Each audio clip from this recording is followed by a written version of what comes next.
f*** did you do with that virus? I plead the fifth. What?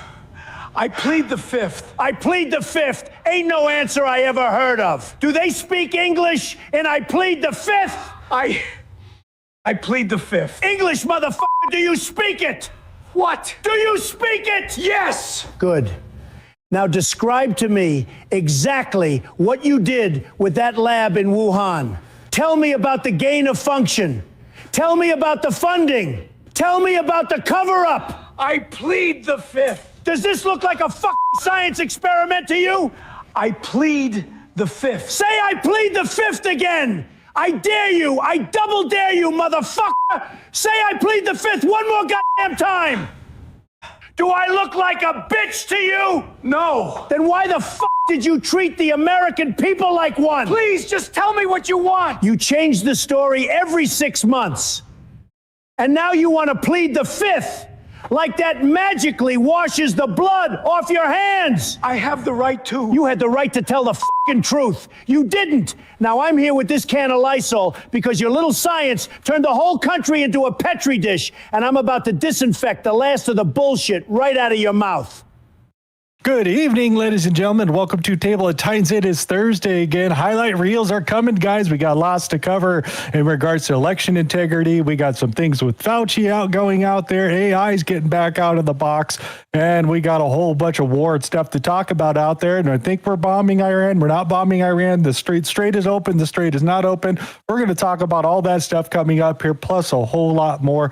Plenty of tabs that are getting out there. Hope you guys like that little intro out there. Welcome in, Space Shot and Tron. Tron, what is going on, my friend?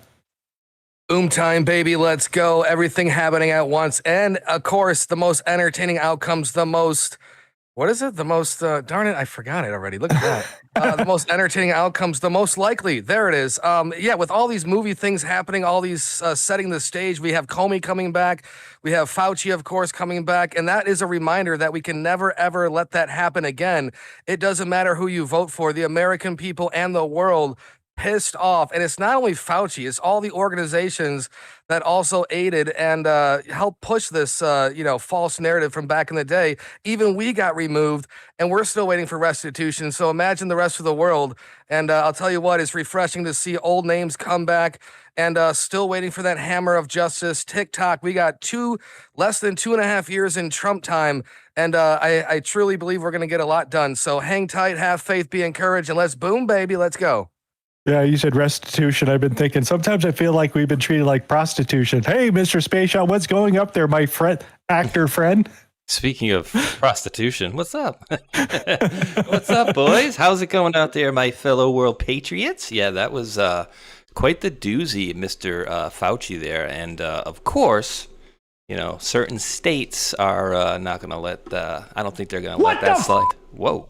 I'm sorry, Donald. Sorry, I'm dropping the chat down there. They want it. And that was a little clip of Pulp Fiction, I believe, right? And when he said plead the fifth, he kept saying what, because he was so thrown off. What ain't no damn word I ever heard of. But yeah, such a great movie and a good clip and so many funnies. But the good thing is, right, you have so many people that are talking about this. I even sent one to our good our video game friend there who's on the Trump derangement train, Stephen A. Smith, talking about Fauci and all the stuff that he gone through and took 3 jabs but still had pneumonia. Joe Rogan out there yelling that, at 80 to 100 million views per month. So yeah, a lot of people are starting to see that, and they could care less, obviously. The people that have Trump derangement, the election, the border, that stuff, they just don't care about that stuff. But I do believe the COVID and the kids will certainly help wake these people that are sleeping back up. So welcome on in, World Patriots, and thank you to all the mods out there. And always a big hat tip to Country and the folks over there at Liberty Base News, where we're running a simulcast for the last 8 years or so.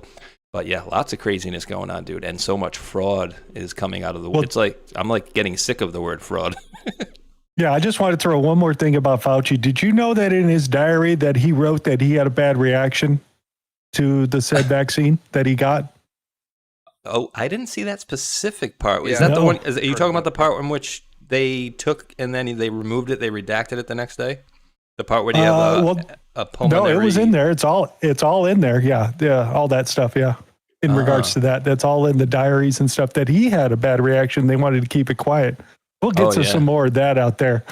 Yeah, well, for sure. I remember covering one part of it that they did actually redact the next day, which was the part when he had a infarction, which I guess is like a lump inside of your lung or whatever. And I was like, well, why would they want to redact that? And I think it was one of the mods in the chat said, yeah, because he got the shot and it was shortly thereafter that he had that infarction. So they would want to redact that because it's basically saying, hey, you got a shot and then all of a sudden you're sick. Like we know tons of people had happened to, unfortunately. So yeah, so many people. And one person in chat says, Trump pushed the vaccines hard. Don't forget, I agree with you 100%. Mm-hmm. And he gave Mr. Fauci a special award at the end of his thing for all the stuff they did on warp speed. This is before any of that other information had come out that the entire deep state was hiding information from him. Just little tidbits like not telling him China hacked 220 million voter rolls. They didn't want to tell him that. So they weren't going to give him the whole truth anyways. And we all know between, what's her name? The lady that was standing behind Bricks. What's her name? Burks. Yep. Burks. Yeah, they were colluding together, and it shows it really in the timeline. Let's put that off for a hold for a second. Let's just think about a couple of the things before we get down and dirty into some of the other stuff. I just want to throw some of this stuff out here for you guys out there, just to see where you guys at. Happy 35th birthday to the World Wide Web's first website on August 6, 1991. The World Wide Web creator, Tim Berners, launched the world's first website, basically about CERN and some information like that. But just kind of wanted to throw that one out there. It's 35 years ago today that you had your first official website. Remember dial-up days? Oh, dude, do I? Now, Al Gore. Don't call me Al Gore invented the internet. So did Dan Scavino. They have to fight it out. Yeah, exactly. Now, Tron, this one's for you because this one just kind of blew my mind here. Just as we're sitting here, let's read this one for everybody right here. 2027 is in 4 months, and 2019 was 8 years ago. Yeah. Isn't that crazy how much time is flying, though? I don't know if it's the same for you guys, but it is like cooking right along. I just had to put that in there, pretty much. Just wanted to throw that out there because I was kind of tripping myself out a little bit as I was putting the show together. Oh, my God. And it's August already, dude. Yeah, 2019, we started doing full shows of Table of Titans and rolled into a Saturday show with the Hulk and Space Yacht. Thank you for everybody that's still here. Yeah, absolutely. Was it 2019? I always thought it was, for some reason. I was always thinking it was 2018 that we started this, like midway through the Oh, yeah, the that's right, because we didn't do the Saturday show until 2019. Correct. Yes. It's getting a little bit foggy a little bit out there, chat. It's getting foggy. I'm loving Speaking of foggy out there, like I told you guys, we made it past the date. Today is the 6th today. We did get an announcement because the August 5th was a particular day that they needed to make sure that Mitch McConnell didn't die before. After, it's fine. But if it happened before, then the governor of that state would get to go ahead and pick his replacement. Well, would you look at that? They got him at home. He's resting and all that. Would you believe it? Earlier today, I was discharged from the rehabilitation center to continue my recovery at home. Like, is anybody buying this? Elaine and I are grateful for the many well wishes and support from friends, colleagues, and Kentuckians, and for the attentive care I received from excellent doctors, nurses, therapists, and hospital staff. And then they add another quote here. On the advice of my doctors, I'll maintain an intensive regimen of physical therapy and from home during the state work period.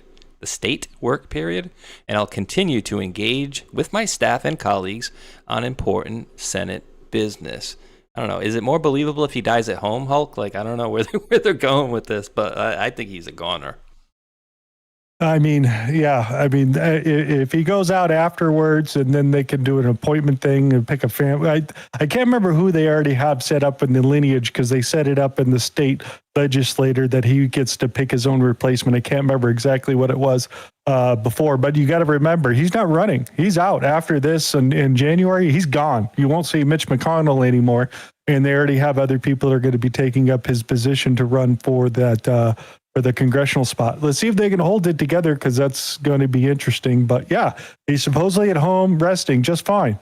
The staffers that are out there, because they're the most expensively paid staffers that are out there, especially the one that you always see him wheeling around in the wheelchair over here, have no comments whatsoever of anything about his whereabouts or how he's doing.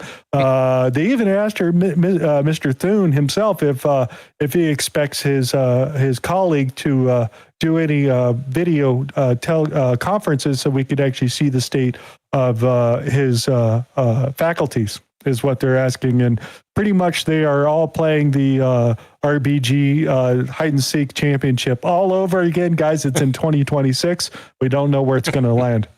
Who said you couldn't play hide and seek in government work, right? I mean, dude, it's obvious what they're doing. And like, to the point, we made it past the day, which was yesterday, right? And so now they have to have some movement. And my crystal ball would tell me that they'll wait a couple days, few days, and then, oh, well, sorry, the guy, he passed away at home, survived, surrounded by his loved ones, like, that's what I'm thinking, because it would just look too obvious. Like, oh, wait, we passed the date, next day, yep, he died in the hospital. Well, we moved him home. He's going to start physical therapy, a couple days. Doing some physical therapy, had a heart attack. Whoop, what do you know? And we still have Lindsey Graham, the funeral just last week. So you can't have too many state funerals close together. We've seen this before. So whenever they announce that Mitch is finally dead, they're going to use that for a reason. Never let a crisis go to waste, even if it's in a wheelchair.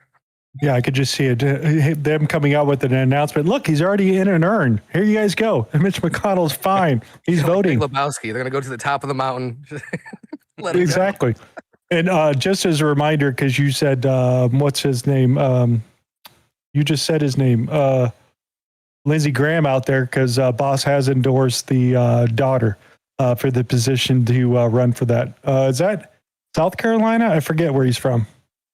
I believe it's one of the South Carolina. Yeah, so that's still going on out there. So just make sure you put that in your hat. What else do we got? Oh, everybody's on the bandwagon of Republican versus Democrat, but it seems like it's more like American hating communists. This is coming out from Mike Johnson out here, which seems to be a lot of what we get out of Mandami's group out there that overtook 3 of those particular electors. And of course, what's happening down in Somalyville up there in the north, you'll see some stories on them, how they're taking over and winning some of the primaries over the Democrats themselves. And right now, at this point, I mean, I still can't put my finger on who is the leader of the Democrat Party here at this point. Can anybody tell me? Because it ain't Hawkins Jeffries. I don't know what he's doing, because he's not progressive enough for this new group. So, I mean, if we play this out the way this is going to keep going, the regular Democrats are going to end up voting Republican or not voting at all is probably what's going to happen. Now we got to start thinking about state, local elections in the Democrat areas. Is there still enough, if they don't vote, that the Republicans could win over the crazy Democrats? Maybe. We got to think about that. Oh, absolutely, dude.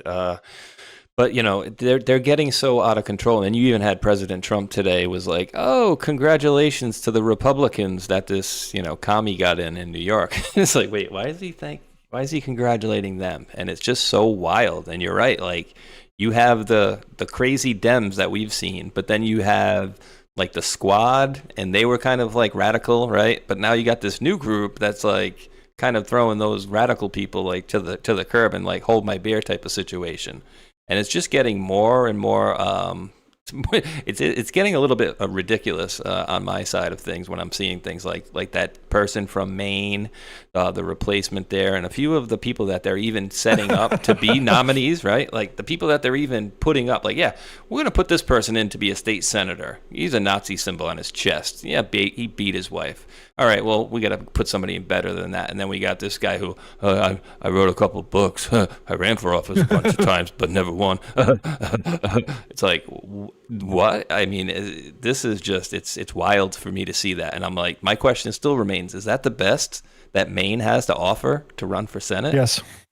I don't know, dude. It's too. It goes to show you the Democrats have no party. This is why they have to. And again, white hats are in control. Wink, wink, nudge, nudge. This is why we're seeing this communist playbook out in the open. Boss reminded us several times in the last months that this is the enemy. And again, infiltration instead of invasion. You have the youth out there that are living with mommy and daddy up until their 30s that, are looking at this democratic socialism. They don't know any better. So future proves past. We can't let this happen again. And there will be examples as we, don't tell them, we have to show them. So a little bit more of this, and they're done, dude. Democrats don't have a party. You can't even think about who they're going to run. They have complete losers over there. We are on the winning team, and this is how we establish Republican and conservative values for the many years to come. We have to keep it going.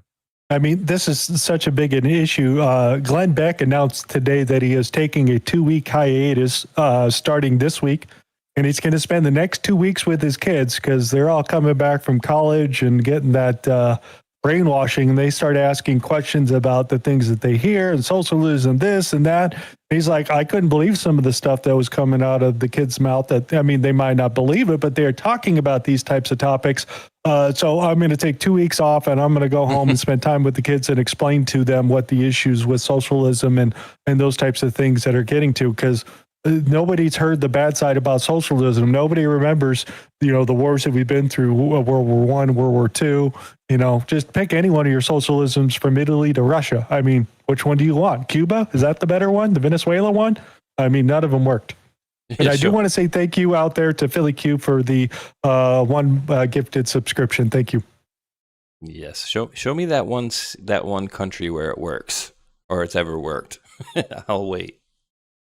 Yeah, exactly where it's coming down to, because eventually you run out of other people's money is what it comes down to. And don't forget that, folks.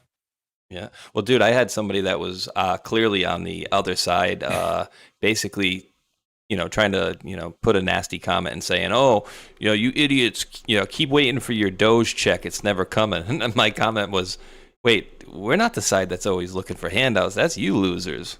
Sorry. And it is. Like all the programs and shit. Yeah, well, they're making fun of the tariffs that the Trump administration, $600 billion, I think they had to pay back this week itself to all the various corporations out there, including Ludnick out there who got a cut of it. They're going, well, he had to pay back all this money. Where's your $2,000 check? They're making fun of that, which I get, but I mean, Supreme Court makes its own decisions, right? Sure does. Sure does. But this is also too, like what Johnson's posting here. It's no longer Republican versus Democrat. I mean, it's kind of like, the uniparty, and I think that's what we need to pull from it also, besides the commies, is the fact that we have a lot of rhinos that are on our side, that people in those states, you need to vote those jerk-offs out, and like my state included. Yeah, good luck with that one. We'll see how that turns out. We'll see if California can save itself. We'll see. All right, let's change subject before we get back into Congress and the rest of that out there. Space Shot, you want to read this about what happened with Trump at his golf course here? And then we'll get into a little video because it gets a little bit more info out there. And yes, the name is correct. Okay. August 2nd, Trump National Golf Course, Rancho Palos Verdes. A 38-year-old Janine John Tail of Downey was detained after federal agents reported him photographing, videoing the grounds and monitoring security activity. Deputies recovered a 16-round magazine with hollow point ammo from his pocket and a loaded pistol with a round chambered, plus another loaded magazine from his vehicle. He was arrested for carrying a concealed firearm and possession of a prohibited ammunition. Search warrant at his Downey residence recovered an illegally modified AR platform rifle, a 1911 .45 pistol, an AR upper receiver, body armor, high-capacity magazines, bulk ammunition, notebooks containing concerning statements, and 2 radio signal devices. Case is being investigated jointly with the FBI Joint Terrorism Task Force and Secret Service. No credible threat has been identified other than the guy with the guns and the rifles. Yeah. The interesting thing is, because I went and searched this immediately as soon as the story came out, less than 10 minutes, I would say. And that's the entire story already. Of all the things that they found, they had already been to his house and the whole deal. So I thought that was quite interesting on how fast that information came out. Now I'm going to play this little clip with Jesse Waters in here, a little bit more information. I was like, no shit, really? Fox News alert: a would-be assassin was arrested outside of Trump National Golf, and the FBI raided his house. Senior national correspondent Kevin Cork with the story. Kevin. Evening, Jesse. We've got fresh details on the heavily armed would-be assassin who was arrested outside Trump National Golf Course in California. According to the FBI, Janine John Taylor was spotted walking the golf course wearing an earpiece and recording Secret Service agents. He allegedly walked right up to agents, in fact, and claimed that he was with the State Department. He even told them that he had a loaded gun. Well, thankfully, the agents weren't buying his whole shtick, and they eventually searched him, and they found that, yes, he was armed to the teeth. A 16-round magazine loaded with hollow point bullets. He had binoculars, a fake badge reading security protection agent. Now, feds eventually also searched his home, and they found an AR-style rifle, body armor, earpieces, and notebooks. We'll talk about that again in just a bit. Taylor, of course, has been charged in a federal complaint with possession of an unregistered short-barreled rifle. That felony alone could land him behind bars for up to 10 years. Now, as for those notebooks I just told you about, the LA County Sheriff's Office says tonight that they contained, quote, concerning statements, but they declined to comment further on the nature of the remarks. The guy's obviously allegedly a loon, and he's going to be behind bars probably for an awful long time, Jesse. All right, let us know if you get your hands on those notebooks. So again, very quickly they came up with the story, put it together. But yeah, he walked up to some of the Secret Service agents and tried to fake playing officer with them, and they caught him. I'm from the State Department. Okay, buddy. Dude, is it me or did Kevin Cork look like he dropped a few pounds too? He looks like a little thinner in the neck area for sure. Yeah. Yeah, and also a whole bunch of diaries at the house and writings that I don't like Trump or this and that and those sort of things. So, yeah, there was silverware in the drawer, though. That was a Butler joke out there. So, yeah, more questions and answers out there on how quick this came out there.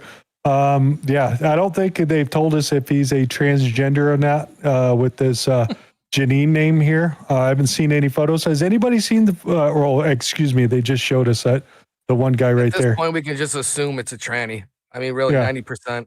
Looks stubbly. Look pretty stubbly though. But you don't know. Yeah, so there's yeah, I don't know where to put this. But yeah, that's going down in California out there. Real part of the story out here is we actually got an endorsement out here. And how did the Democrats take the whole situation? The record, Anthony Fauci refused a voluntary private deposition, and that's why he was brought in under subpoena. Because it was going to be one-sided. Don't interrupt the chair. Don't interrupt the chair. With regard to access to records, there has been an unprecedented access to records. They have all been uploaded on a website that you were invited to join. You refused to join. You had utter disdain. You never even asked for the password. Not one of you ever signed up. It's been up for over a year. The information is there for the taking. I've repeated it publicly over and over. Don't come to this hearing saying you weren't given the records. The records were given. The clerk will call the roll.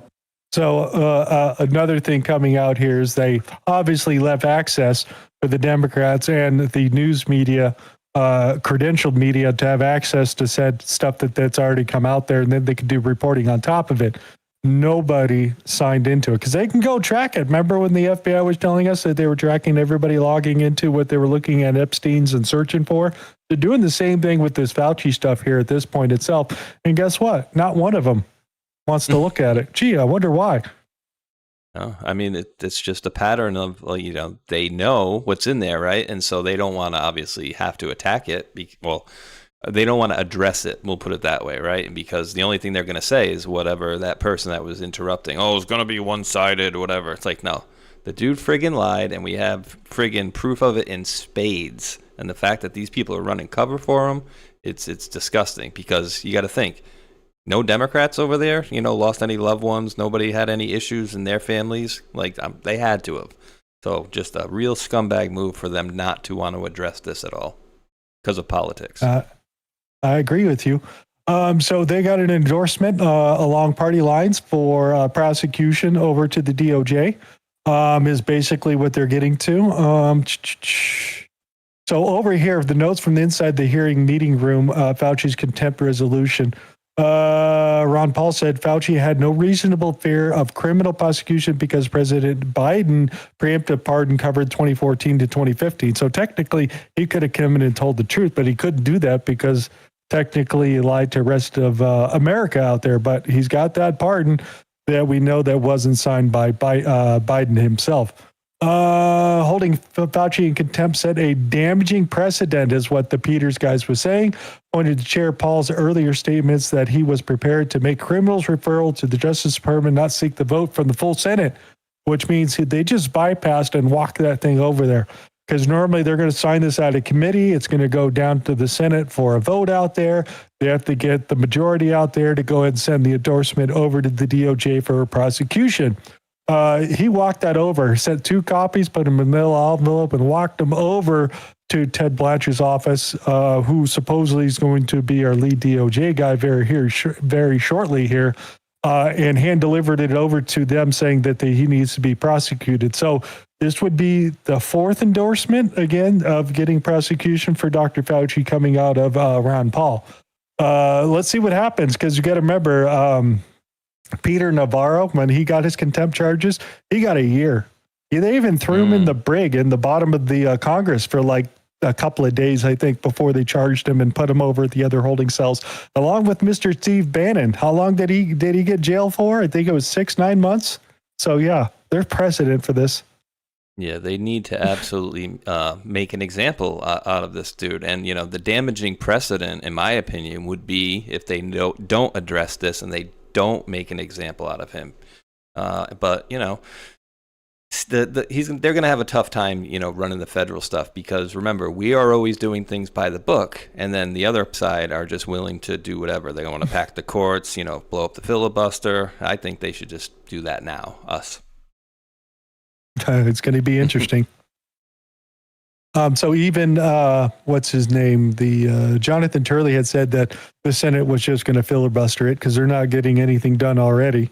They got a couple of his block of like 70 confirmations for certain spots, but nothing really big we need right away. We're still waiting for some of the big stuff. So just throwing these little pieces out there. Pay attention as we get there.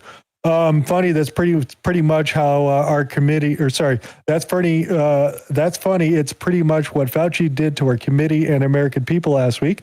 This is a photo of Dr. Fauci and his ex-wife driving in a car, pulling out of the front driveway right there. And what does she got in her hand, Mr. Space Shot? That's a big old F-U, middle finger. Ooh, dude. That's a man, baby. That's a man. But dude, that face in this image, which I'm pretty sure is AI, but that's not far off of what he looked like at that hearing. Remember, he was Mr. You don't know what you're talking about, Senator, like, Mr. Hot Shit a year or so ago. But then when he's pleading the fifth, he looked like puppy dog eyes. He's playing the victim. He's the old, scientist man that was just trying to do his best. And now we need bars, dude. We need arrests. We need all that. And that's what this is building up to. It doesn't matter who you voted for. I mean, the pandemic affected everyone a little bit differently, but still, this was a mass genocide attempt. And those vaccines are still out there, those clot shots, those boosters. So this is going to lead into vaccines. It's going to lead back into our food and overall a healthy outlook for our future, because this was nasty, dude. So lock his ass up. Certification of achievement awarded to the unvaccinated for surviving the greatest psychological fear campaign in human history. Yeah, they had to tell you which way to walk in the grocery store. I mean, dude, Darwinism at its finest. Yeah, that whole 6-foot rule, they made that up. They didn't know if it was going to be 9 or 3, so they picked 6. Just right in the middle. It's fine. Yeah. The whole mask thing, they made that up too. 6 feet. I mean, let's be honest. Was it about a virus or an election? Okay. Well, since you made the parroting noise, we're going to go right to the video right here. Do you see your job as ending vaccine hesitancy, or do you see your job as telling the truth to the American people? I see my job as telling the truth, and the truth is that there is study after study after study. It's one of the most studied things out there in science, and it is like a parrot. Yes, and she was. Trust the science. Well, I mean, 100%, dude.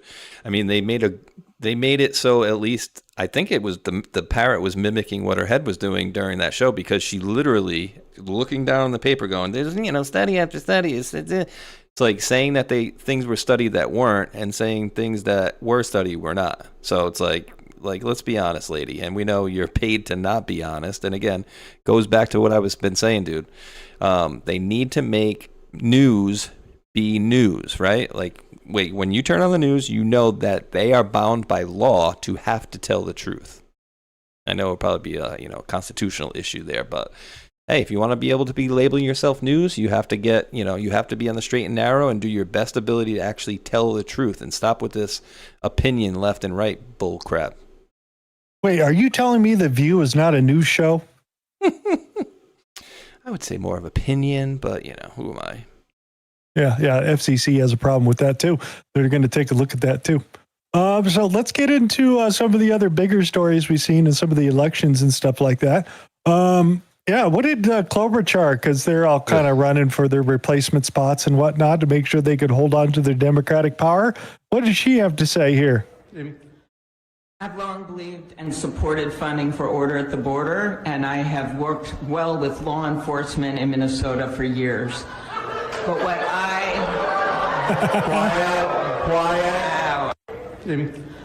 this is happening a lot to these group that are hanging out onto these particular narratives. We've had Mondami been booed as he walks off stage 2, pulling the same sort of stuff. And a couple of the other socialist Democratic appointees that I've seen giving speeches have all fall into the same thing, where there's people there in the crowd, but they're not supporting you with the bullshit that you're trying to feed them, especially lines like this.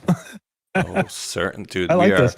We are certainly dipping our toe into the avenue of they can no longer walk down the streets, and because they will be absolutely heckled. And again, never. I think I can speak for Hulkinator and Tron when I say we were never ever telling people to be violent. But I would say heckle the ish out of them. Don't give them a peaceful moment. Don't touch them.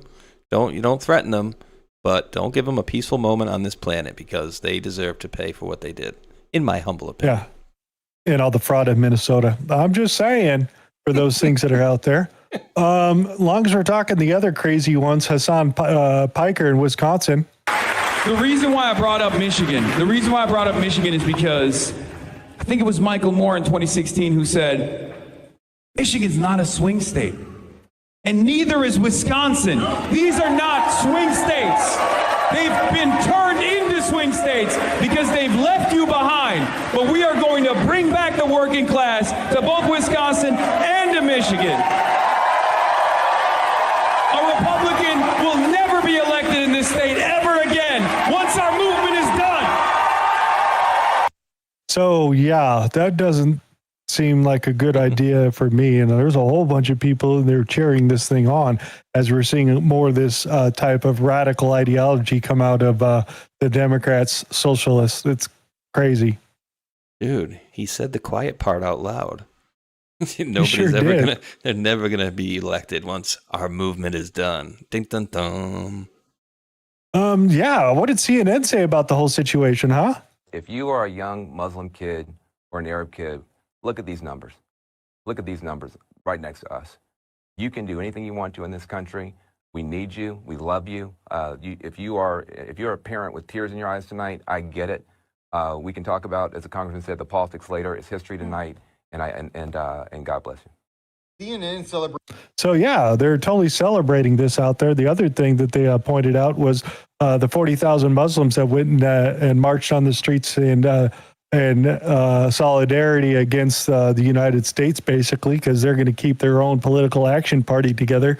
And there's 40,000 of these walking around Dearborn, Michigan, as they were giving their little protest over the weekend. I don't know if you guys saw a video of it, but they are well organized, more organized than the Democratic Party themselves, in my opinion, right now, as That's some of this starts to fall apart.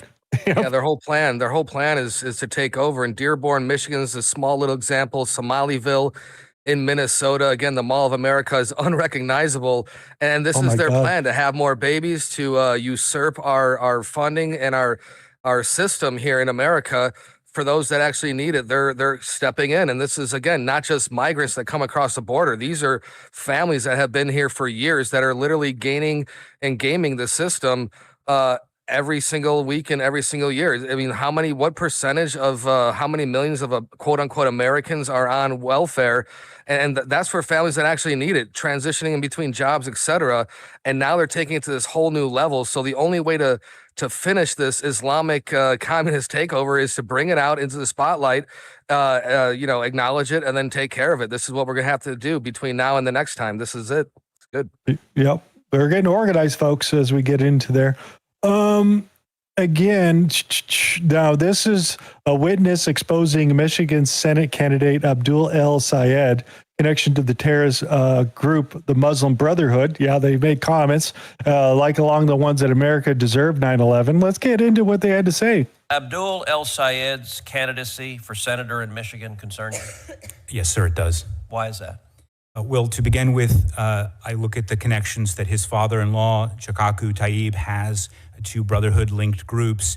This includes being the president at one time of CARE Michigan, also his presence on the Islamic Society of North America Founders Committee, which is only for those most exclusively devoted to ISNA and provides significant amounts of funding. There are other known Brotherhood members on that committee.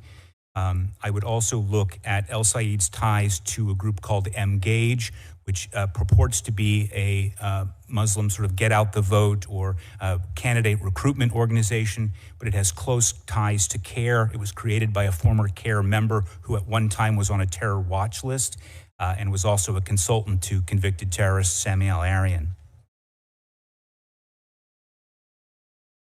Do you believe the Islamic Society of North America, or ISNA, is an ongoing part of the Muslim Brotherhood network in the United States?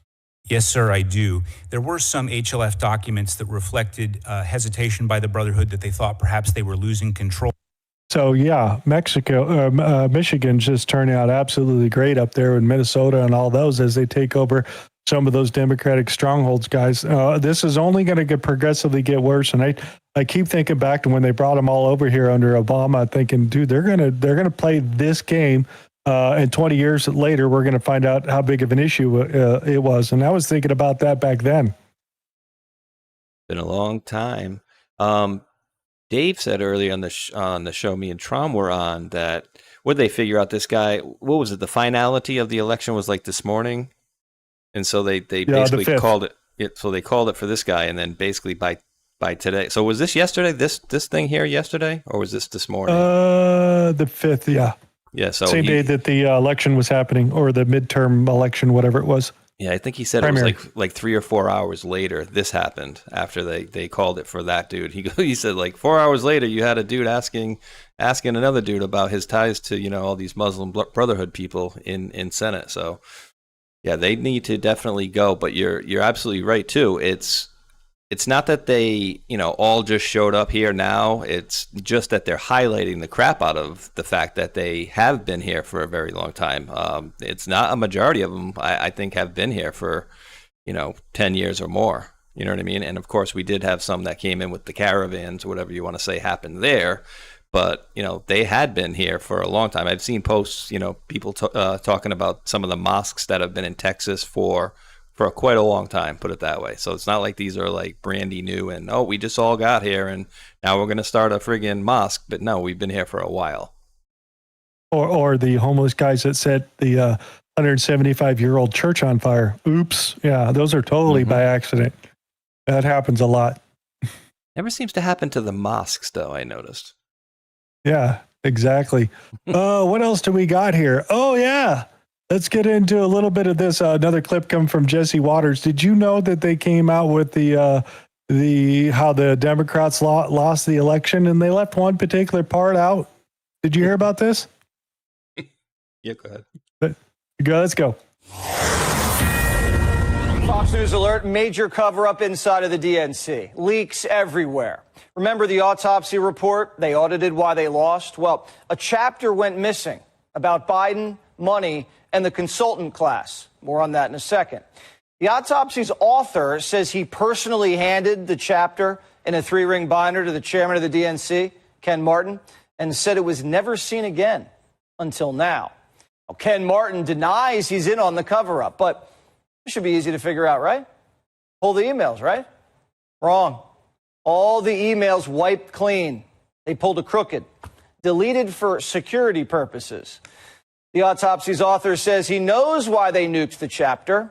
That chapter was basically the cause of death, why the Democrats lost. I just want to add one thing. Yeah, you could shut up there, but I wanted to throw that out. The other thing that I found was interesting is some of this information was obviously public and ended up on archive.org or whatever it is that does all the backup there. And they were told to delete it. Any information in regards to this. So just interesting thing that they're talking about where they actually have this report come out that talks about how they lost that election, but they wanted to leave out all the stuff that talked about Joe Biden and all the problems that he was running into. But yeah, that was interesting. The most safest election ever, right? Yep. And they didn't want to talk about the funding and things like that. I wonder why they didn't want to get into any of that stuff, you know? So yeah, so they also come out and says they lost due to the Black, Mexican, Asian, and Native American votes. They voted over on the Republican side. So yeah, they weren't doing very good in their Black vote. So that's pretty much why they had to cheat so bad to keep it going. Yeah, accurate. The evolution of the Democratic Party. Am I missing anything? Oh God! All right. There's the trannies there in 23. Yeah, you got them all. Yeah, and you got the Muslims over there. So yeah. I'm just waiting for these ones over here in 2025 to throw the 2023s off the top of the building. Yeah, well, we can't, have everything at once. Do you think the KKK like the Muslims because they're throwing the gays off the roofs? I'm just saying. I'm just trying to think. Nah, they're too dark. They're too dark. Muslims, yeah. We all have our differences. So let's get a quick comment in coming from the Senate out there with Thune and what they're going to do with the SAVE Act. We have voted on the Save America Act 5 times. It was the pending business on the floor of the Senate for over 2 weeks. And I am willing to, in any way possible, get that across the finish line if there is a path to do it. But there are 2 realities and 2 facts you have to deal with. The first is there are no Democrats who are going to vote for this. All 47 voted against the SAVE Act 5 times. We have So, yeah. I don't think we're getting anything, and I think they're going to dismiss everybody tomorrow for the August recess. So I recommend to get out there and call your senator and send nobody home until you get Todd and Blanche confirmed, or at least the SAVE Act in, either or I'd like both. Yeah, I mean, he said he's been saying for like a month at least, like, oh, we don't have time to do in a month, and now he's like, oh, I'm willing to do anything, anything we can do. Like, bullshit, buddy. We know exactly what you're doing, and you're Rhino #1 on the friggin' depth chart, unfortunately. That and Cornyn from Texas out there. Well, he's another one that's stopping the SAVE Act out there. They're dealing with him, so that's going to be another issue. He's the stickler on one of those boats out there. But let's see what happens so they can pull this thing together. They don't got too much longer. A couple of days left here. Little interesting little video here. 20 million new voter registrations between 2022 and 2024. 34 of the states did not require proof of citizenship when registered to vote here. Just look how fast this thing fills up here. Just in 2 years, guys. And gee, look at all the states they end up in. All those just blue, 2 years, huh? Purple states. Yep. So all the now we know the migration patterns. Wow. They wanted to make sure they could steal the election out there. Yeah. Look what they did to California out here.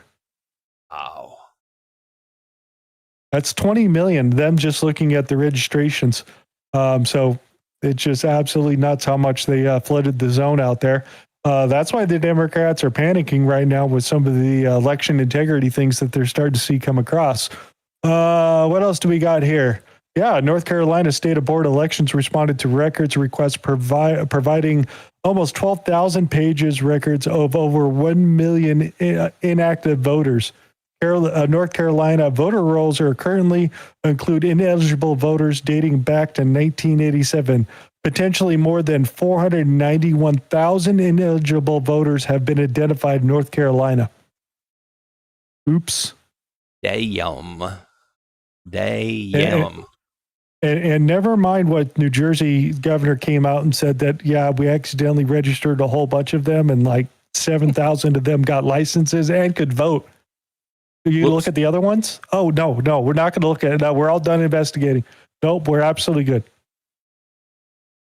So bad. She's a communist takeover of freaking New Jersey over there. It's getting crazy down there. Now here's the Scott Presler one right here. Would you like to read this actually versus Trump talking about it? Yeah, it's very, very good. Tony Saruga, the cell phone dude, says Scott Presler just exposed what they swore never happens, and now the DOJ is threatening jail time. Bombshell from Philly. Scott Presler and his team at Early Vote Action just did what no state official bothered to do. They hand transcribed thousands of non-juror names in Philadelphia, people who told the court under penalty of perjury they are not U.S. citizens, and cross-referenced them against active voter rolls. The result? 1 in 4 showed up as registered voters. Not a rounding error, not a clerical hiccup, 25%. Pennsylvania is a state decided by less than 5-point margins. Let that sink in. The data has been turned over to the DOJ. Federal criminal prosecution is now on the table for any state official who lets non-citizens cast ballots this November. Philadelphia has already started scrambling to purge tens of thousands of names. The Democrat registration advantage is evaporating in real time, down to a whisper in just days. The Save America Act isn't optional anymore, it's the bare minimum. 1 man, a clipboard, public records, no budget, no bureaucracy. Presler is doing more for election integrity than the entire legacy media, academic, NGO blob combined. Right, Only citizens vote, period. But, dude, I would say he's doing more for election integrity than certainly Congress and Senate as well. That is friggin' awesome. But think about it, dude, right? Think about how many people they just found there, and they're going to pull these people off the voter rolls. Yeah, we know they're going to keep trying to put more people back on there. But in a perfect example for what you have on the screen right there, right? Like, let's just say that's all red. Everything is red there, and it might be a light red, I don't know, but it might be tan, who knows? But I see blue on there as well. All those other, let's call them red colors, were President Trump, about an 80% win. Maximum on some of them were like 20,000, but most of them were like 3,000 to 7,000 in each county. But then you go down to the Philadelphia county there. It's all of a sudden it's Biden wins 80% or more, and it's only 700,000 votes. Oh, whoops. And look at, actually, it's on the screen right there. Philadelphia County. Look at how many votes are in that one area. 567,000, so 600, 710, 722,000 right there in that one county. But meanwhile, all the other counties were 80% Trump, but no more than, 10, 20,000. Most of them, 5 to 7. That's how they did it. But now, once you remove all those people off the list that they're removing, that margin that they won with was razor thin, and now all those people will be gone. Yeah, remember that one time before the 2020 election where somebody broke into the recorder's office because it was left open, and they had access to the USB keys and then the programming laptop that programs the tabulators, and they disappeared with all those, and nobody knew what happened because the cameras weren't on and the door was unlocked. How that happens. And in the same state, right, on voting day, we were not allowed to have our ballot watchers or observers in the area. They were just not allowing them. Well, we went down and got a court order, snip snap. Oh, we had Republicans on the scene. We got a court order, ran it down there, and they essentially wiped their rear ends with it and still didn't allow them to come in. I mean, anybody that says there's no election fraud or whatever you want to say about fraud in that 2020 election, like, there is so much fraud. It's absolutely ridiculous.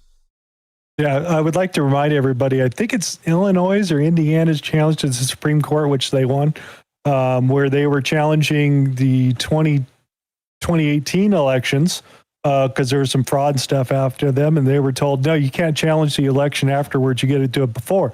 So they're like, sweet, all right, we're going to check this before. Hey, we got some weird stuff going along. We don't know what's going on here. Would you take a look at it? No, we're not going to take a look at it. And then after the election, they go, look, see, we were right. We lost the election. And they went and challenged it all the way up to the Supreme Court and just asked them, when are we able to challenge an election? And they said before or after, it doesn't matter. They have to go through all the contingencies and no more lack of standing. You have to actually hear the cases now. So yeah, election integrity's got some teeth in it now, is what I'm getting to, when they're going to challenge those sort of things on a legislation level and not being overruled by bureaucracy. That's going to be the interesting thing. Let's see if they hold that one together. Just as long as we're getting here little pieces over here. Remember when I said Mark Wayne Mullins, a big freaking, he sucks. He sucks donkey butt coming out of the West Wing. I'd also like to remind you that he also was the one that came out with the announcement that ICE couldn't pull over illegal immigrants anymore. And then Trump came out with the executive order shortly thereafter saying, no, you can't do that. That's part of the immigration process. We're going to push for all that. So yeah, that's going around, that Mark Wayne Mullins still there. He's kind of giving us a little bit of issues, but just kind of put that in the back of your head because he's still creating issues, in my opinion. Yeah, what the hell is he doing? He seemed like he was like a good dude. Seemed like it until he pulled this crap. Yeah, he's been doing a lot of weird shit with in regards to immigration, and opposite of what Trump wants. So yeah, he sucks donkey butt. Let's keep going. Oh yeah, here, you could read this for everybody. Blatantly. And just really quickly, let me thank both Matrix Codebreaker and Red Pill Project for both rating the stream over here. Welcome on in, ladies and gentlemen. Bill Malugan here is posting ICE records reveal that the viral Haitian illegal alien gang member we witnessed being arrested by ICE Boston during the first week of Trump 2.0 in January of 25 still has not been deported. He remains in ICE custody in Louisiana nearly 18 months after yelling F Trump. Biden forever, bro. To our cameras during his ICE arrest in East Boston on January 22nd of 25. He had, you guessed it, 17 criminal convictions and just over 2 years on his rap sheet.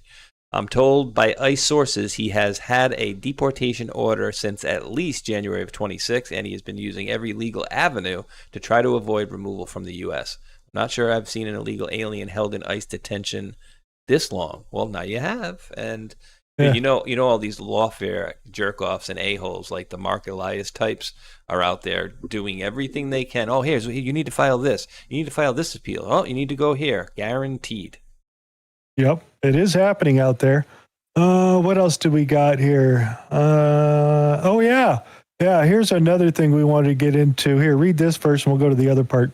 The Supreme Court has issued its judgment on the birthright citizenship case. The court held that that children born in the United States to parents present unlawfully or temporarily are citizens at birth.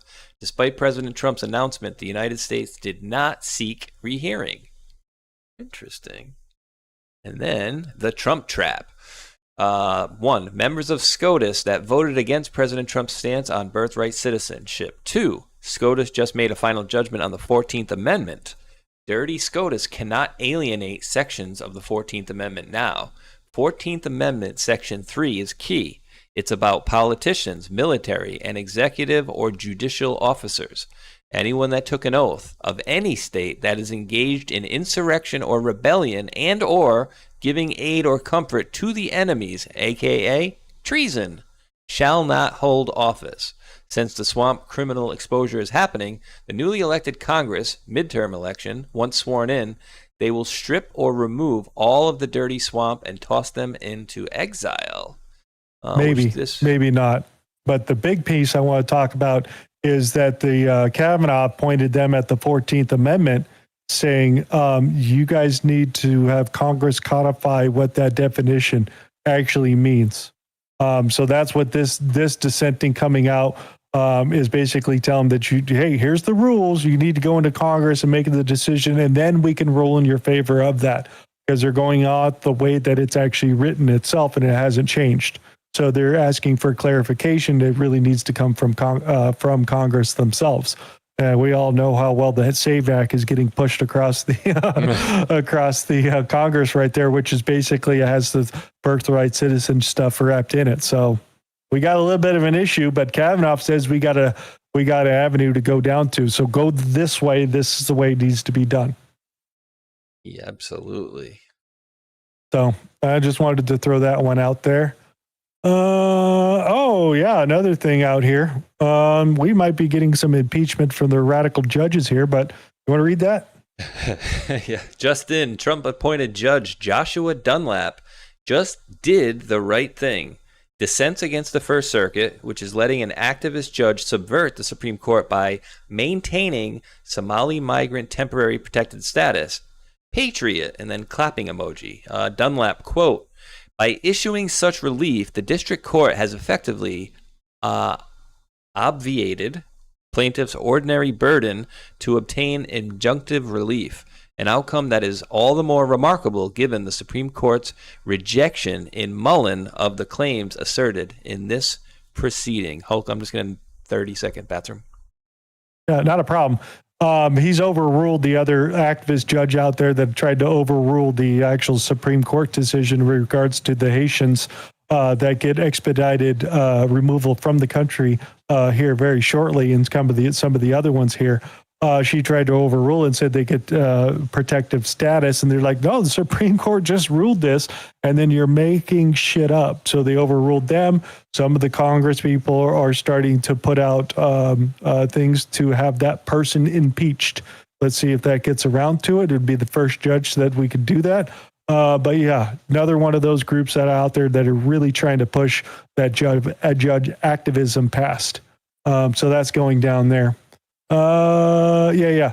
This is the other part. Kavanaugh just handed Congress the roadmap. The GOP better not blow it. The Supreme Court has blocked Trump's EO on birthright citizenship, but Kavanaugh's concurrence was crystal clear. Congress can fix this. The president can't do it alone. His bill, if parents aren't U.S. citizens, the child doesn't automatically become one. No more birth tourism scams, no more illegal aliens crossing. Just have drop in citizen baby. No more 1.5 million Chinese descendant kids are born under the tourism industry. Yeah, we all know about that. They're taking a look at that in Texas. So they did try to put out an executive order into it. I think it's in one of the next little clips as we get into. As they're trying to codify a lot of those rules about the immigration, they're using particular rules about it. Like, I can't remember the exact number that they're using, but there's a specific rule set that they're using, which allows them to hold more merit over these illegal immigrants and not be able to go through regular court proceedings and have, what do they call that, adjudication of their particular case itself. But they have to put these rules in place with an executive order and start activating some of these things that they're using. Well, hope this holds up in a lot of that, because this also goes into some of the funding they're using, how they're getting the NGOs, the lawyers, those types of things there too, all kind of rolling it into one for this executive order. But we still need a definition coming from Congress themselves. So we'll see what happens. Comments? Anybody? Heck yeah. No, this is good. This is what we need. I mean, this birthright citizenship. I mean, dude, this is how much money, how much fleecing. And remember, once this all gets eliminated, this is what we're kind of building up to, removing all the deep state and the apparatus that supports them. So imagine a country, once we have all our money back, once we have all of our, economic and manufacturing, all that fun stuff is coming back. We're going to have, not going to say utopia, but again, we're going to give America a whole new branding, if you will. And this is the first step, dude. This is the first step. It's been 9 years, and now we need the law to step in and finalize this stuff. I mean, there's precedent here. We have to set it, and let's move on with it. But I mean, yeah, the Supreme Court and even lower court judges, I mean, how corrupt does it go? That's a whole nother deep state right there. Yeah, including Congress and the Senate. So, yeah. Here, I just threw this out here for a second. I didn't know where to put it. There's a report that you told donors that they need to get J.D. Vance elected in 2028. Is that your official endorsement? No, it's I heard about it a little while ago. I think he's great, but we're way too early to even be thinking about that. Okay? Anybody? Interesting. Anybody? I didn't know where to put that. No, so it's Trump 2028 hats. Let's be honest now. JD's great, but boss is better. But let's be honest, guys. I wasn't really thrilled days after Butler and right around that RNC event when they announced JD Vance. I didn't necessarily know who he was, but again, trust in POTUS. And back to Q drops. Are there plans for after Trump? Yes.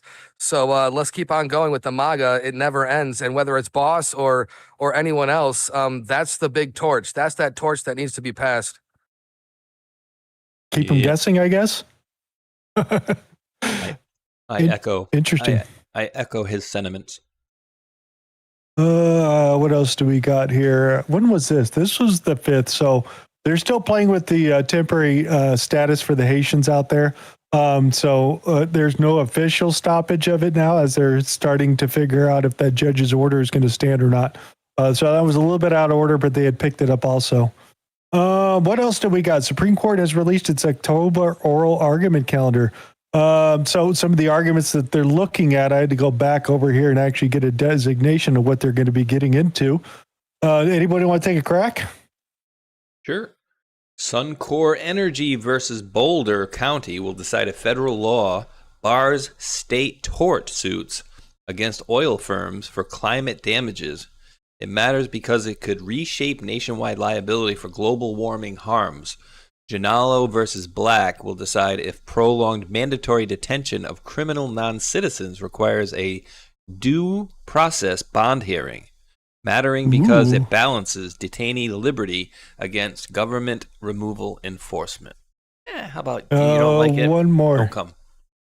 One more. Johnson versus U.S. Congress tests if the Veterans Judicial Review Act blocks district court constitutional challenges to benefit laws affecting veterans court access. Anderson v. Intel asks if ERISA underperformance claims need a, quote, meaningful benchmark to plead, shaping retirement plan suits. Beard versus V.U.S. reexamines deference to sentencing guidelines commentary impacting criminal sentences. Air Force v. Pruteni Guahan covers whether RCRA permit apps require NEPA review. Salazar vs. Paramount decides if VPPA consumers include non-video subscribers affecting digital privacy. Oh, dude, they're going to have to get There's some weird cases in there. Weird cases in there. But yeah, this one right here for the bond hearing would be a big one out there. Somebody had pointed out that they didn't pick up one. The United States Postal Service case, they did not pick up that one where they wanted to challenge about using the Postal Service and the codes and doing the mail-in voting and those things. I was looking for that case, see if that thing got challenged. It did not show up, just as an FYI. But you had talked about all the fraudsters and all those sort of things. Well, it's getting a little deep for one of them, especially that one down there in Texas. Zano promised a pathway to citizenship for tens of thousands of people, a self-described miracle lawyer, according to a new lawsuit. She had an office in West Suburban Berwyn, a multi-million-dollar condo in the city, and a pink private jet, among offices across the country. The catch, that promise of citizenship for her clients was broken, according to the complaint. We had been hearing rumors for years about problems with how those cases were being handled. So she lied to a bunch of these people out there. They have about 35,000 clients and about 54,000 pending petitions where they're making the lies up, saying this person is, is trying to get from hardship. They're being prosecuted in their country, or this person, they were running the local 7-Eleven. They got robbed and they helped out, and, they caught the guy. They're playing all those sort of games. Dude, I'm even hearing that cops are being paid $5,000 for these instances to write the report, making this shit up. So it's getting pretty bad on here. They were charging between $10,000 and $25,000 per case, and none of these people got into the United States from what we're understanding through this particular system, that she was basically lying to all of them. So they're going to take a look at her, took her jet and a whole bunch of other stuff. So that's becoming a big case for her. So, yeah. Dude, what an idiot she is. Besides, making a pink plane. She had that word on the back of it, abogada. I had to look it up, of course. My Spanish is not that bien. But it says female lawyer. So she got a friggin' pink private jet and had female lawyer painted on it in words. That's just weird. Yeah, so not turning out good for her. The United States government's looking at her ass. What else do we got? Oh, yeah, this is absolutely crazy. Yeah, I might as well get a little bit of this. A nonprofit health policy research group finds that 9.2 million adults, that's nearly half of those enrolled in Obamacare Medicaid expansion program, do not even meet the federal requirements to qualify. How did this happen and how do we know? Connor Hansen live on Capitol Hill with more. Hi, Connor. Good morning. Hi, Dana. Good morning. Well, this study says some of those people actually make too much money to qualify for this Medicaid expansion program, and others are getting these benefits even though they're here in the country illegally. Now, this study was put together by the Paragon Health Institute, which is run by a former advisor to President. Video or the audio sucks on there. We'll just basically talk about it. But that's pretty crazy that 62% of the people enrolled in California are not eligible. That's this year with all the illegal immigrants they're talking about, with all the fraud that's running out there. So when they ran the audit, half of the people didn't meet Medicaid expansion, that they shouldn't have never received it. Dude, it is so rampant, and like that's, and I'm half kidding when I'm saying I'm getting sick of the word fraud. It's only because I can't keep the fraud straight, dude, because here we got 9.2 million people of fraud, right?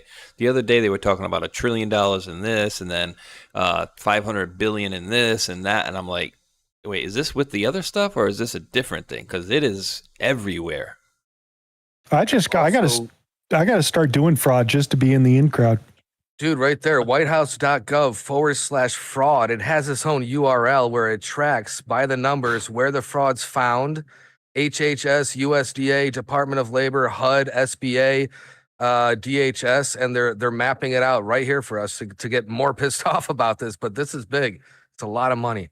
Yeah, it's the big giant slush fund, and we're not part of it.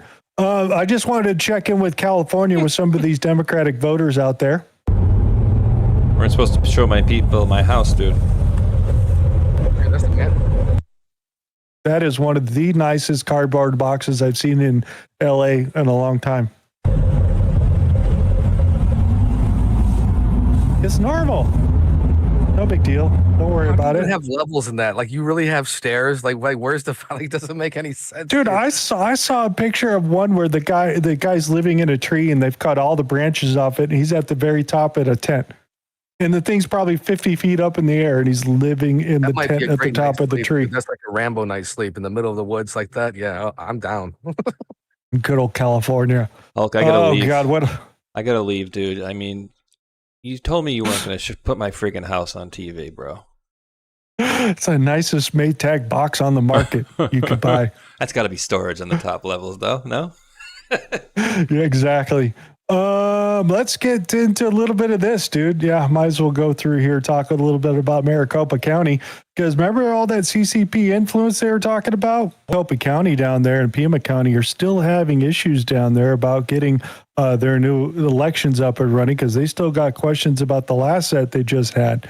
So I just wanted to bring this back out again, is because 25% of all the 2020 mail-in ballots, totaling 420,000 out of 1.9 million, were confirmed to have no signature match whatsoever in Maricopa County alone. Oops. Oopsie daisy. We find this all out afterwards, right? It just gets deeper and deeper. I know it was, oh, geez, I don't even want to put my foot in my mouth, but I'm pretty sure it was Arizona. I know it was Arizona, but I'm pretty sure it may have been Maricopa. But where was the Sharpie Gate? That was out of Arizona, too. Pima. I don't know. It was Pima County, Arizona. I mean, we had issues all over the place. Hey, read this. 2020 election. Hacker Elliot Kerwin took 633,000 Maricopa, Arizona voter registration files. You all remember this Elliot Kerwin person, right? Search and seizure warrant filed November 4th, 2020, and prior to election.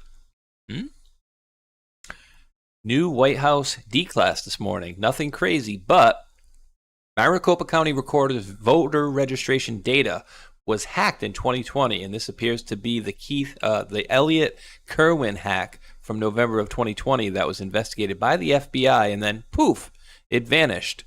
We all knew that, but we didn't know that 633,000 voter files, including 930 that were, quote, sensitive non-public data were taken. And most importantly, the United States Attorney's Office in Arizona, the Arizona Attorney General, who was a Republican, quote Republican, and the Maricopa County District Attorney and the Pima County District Attorney all declined to prosecute despite having the evidence and a confession. That's cute, huh? Yeah. Yeah, you could just buy that stuff on the internet, though, so that's why we didn't prosecute him. But never mind the fact that he had 930 identities that is non-public. You could get access to it unless you were inside the voter data system. So, yeah, doing that whole USB thing and walking out the door with it and not saying what you're going to do with it is a thing that raises questions with a lot of people, and not prosecuting it. And they didn't tell Trump. Wait, it's a two-party system though, Hulk. It's Democrats versus the Republicans. I thought wait, the Republicans would do what's right? I thought it's Patriots versus communism. Is that where we're at? All right, are we ready to get into some other stuff? Yeah, let's get into some other stuff. So we're all going to talk about the Comey thing, but I wanted to bring to everybody's attention before we talk about all this Comey stuff out there. I need to bring this guy up. Who's that? That's Lil Marco. Little Marco. Would you like to read this, somebody? Tron, you want to go for it? I see people in the chat were saying Tron time on my chat. Oh, sure. Let's do it, guys. In 2020, during Trump's first term, Senator Marco Rubio from Florida became acting chairman of the Senate Select Committee on Intelligence after Richard Burr stepped aside. He oversaw the release of the committee's fifth and final volume of its years-long bipartisan investigation into Russian interference in the 2016 election. Volume 5, Counterintelligence Threats and Vulnerabilities. Rubio publicly stated the committee found absolutely no evidence that Trump or his campaign colluded with Russia. At the same time, he highlighted deeply troubling actions by the FBI, especially its reliance on the Steele dossier without properly verifying its methodology or sources. The same dossier central to the FISA warrants on Carter Page and the Spygate claims about the origins of Crossfire Hurricane. The nearly 1,000-page report confirmed extensive Russian meddling and documented numerous contacts between Trump campaign associates, especially Paul Manafort, and Russian-linked figures that raised serious counterintelligence concerns. However, large sections were heavily redacted. Critics noted that some of the most sensitive material, including details that could further illuminate certain campaign Russia links and the FBI handling of the probe, remained blacked out, limiting full public visibility. Rubio and Vice Chairman Mark Warner, Democrat from Virginia, also publicly disagreed over how much information should be revealed ahead of the 2020 election. Full committee membership at the time included Republicans Marco Rubio, Richard Burr, Ron Risk, and Susan Collins, Roy Blunt, Tom Cotton, John Cornyn, and Ben Sass. Democrats are Mark Warner, Dianne Feinstein, Ron Wyden, Martin Heinrich, Kamala Harris, Angus King, and Michael Bennett. That's good enough. There we go. And Chuck Schumer and the rest of the group. So, Marco Rubio knew all about the other stuff that was happening. Not so much about the new Comegate that we're going to get into, but there was a lot more information that he knew of that he's working with the Democrats that they did keep repressed. This is probably the same thing that was happening to Devin Nunes as he's running the Congress Select Committee over there when he was working with Kash Patel. So just to kind of set the stage of what we're dealing with, what we're watching, and some of the things that did happen, that we go into a little bit of a refresher out here. A couple of these. Anybody want to take this one? Sure. Svetlana Lokhova. Remember, she was the one that they were trying to say Flynn had an affair with. Because Oxford is in England, Obama, CIA, FBI, MI6 ran the anti-Trump op out of England to create deniability for Obama. Geez, where have we heard this before? Our ancient universities, Cambridge and Oxford, were used as CIA base and as a cover. Gina Haspel was the chief of the CIA's London station and oversaw the op from there. Alan Kohler, the FBI rep in London who ran Christopher Steele, and Stefan Halper later organized the Mar-a-Lago raid of President Trump's home to steal the Crossfire Hurricane documents.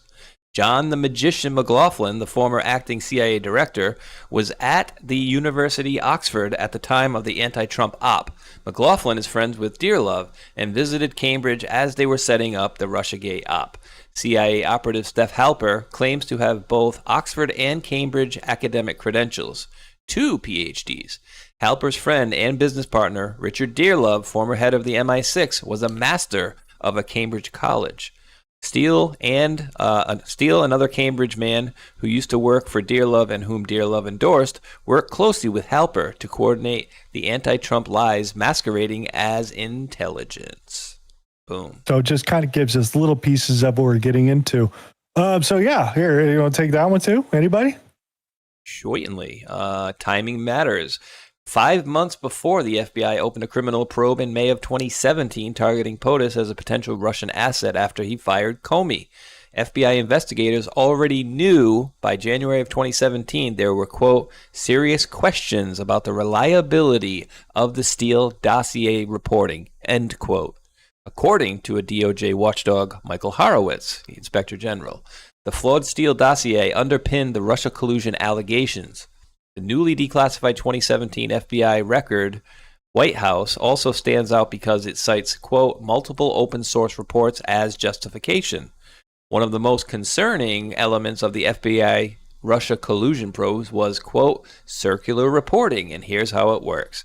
FBI officials or their proxies would leak information to a reporter who would then publish the leak. Same FBI officials then cite the resulting media story to justify further investigative actions, including surveillance warrants for a former Trump campaign aide. Internal DOJ investigations would conclude Comey was fired for a number of reasons, including his mishandling of the Clinton case, which violated, quote, long-standing department practice and protocol. Your support, blah, blah, blah, blah, blah. Follow the pen. Follow the pen. That was from her on that side. Now, I thought this was a great thing because I agree with what Brian Cates here had said. Anybody want to take a crack at this? All right, I could take it, unless Tron wants to take it.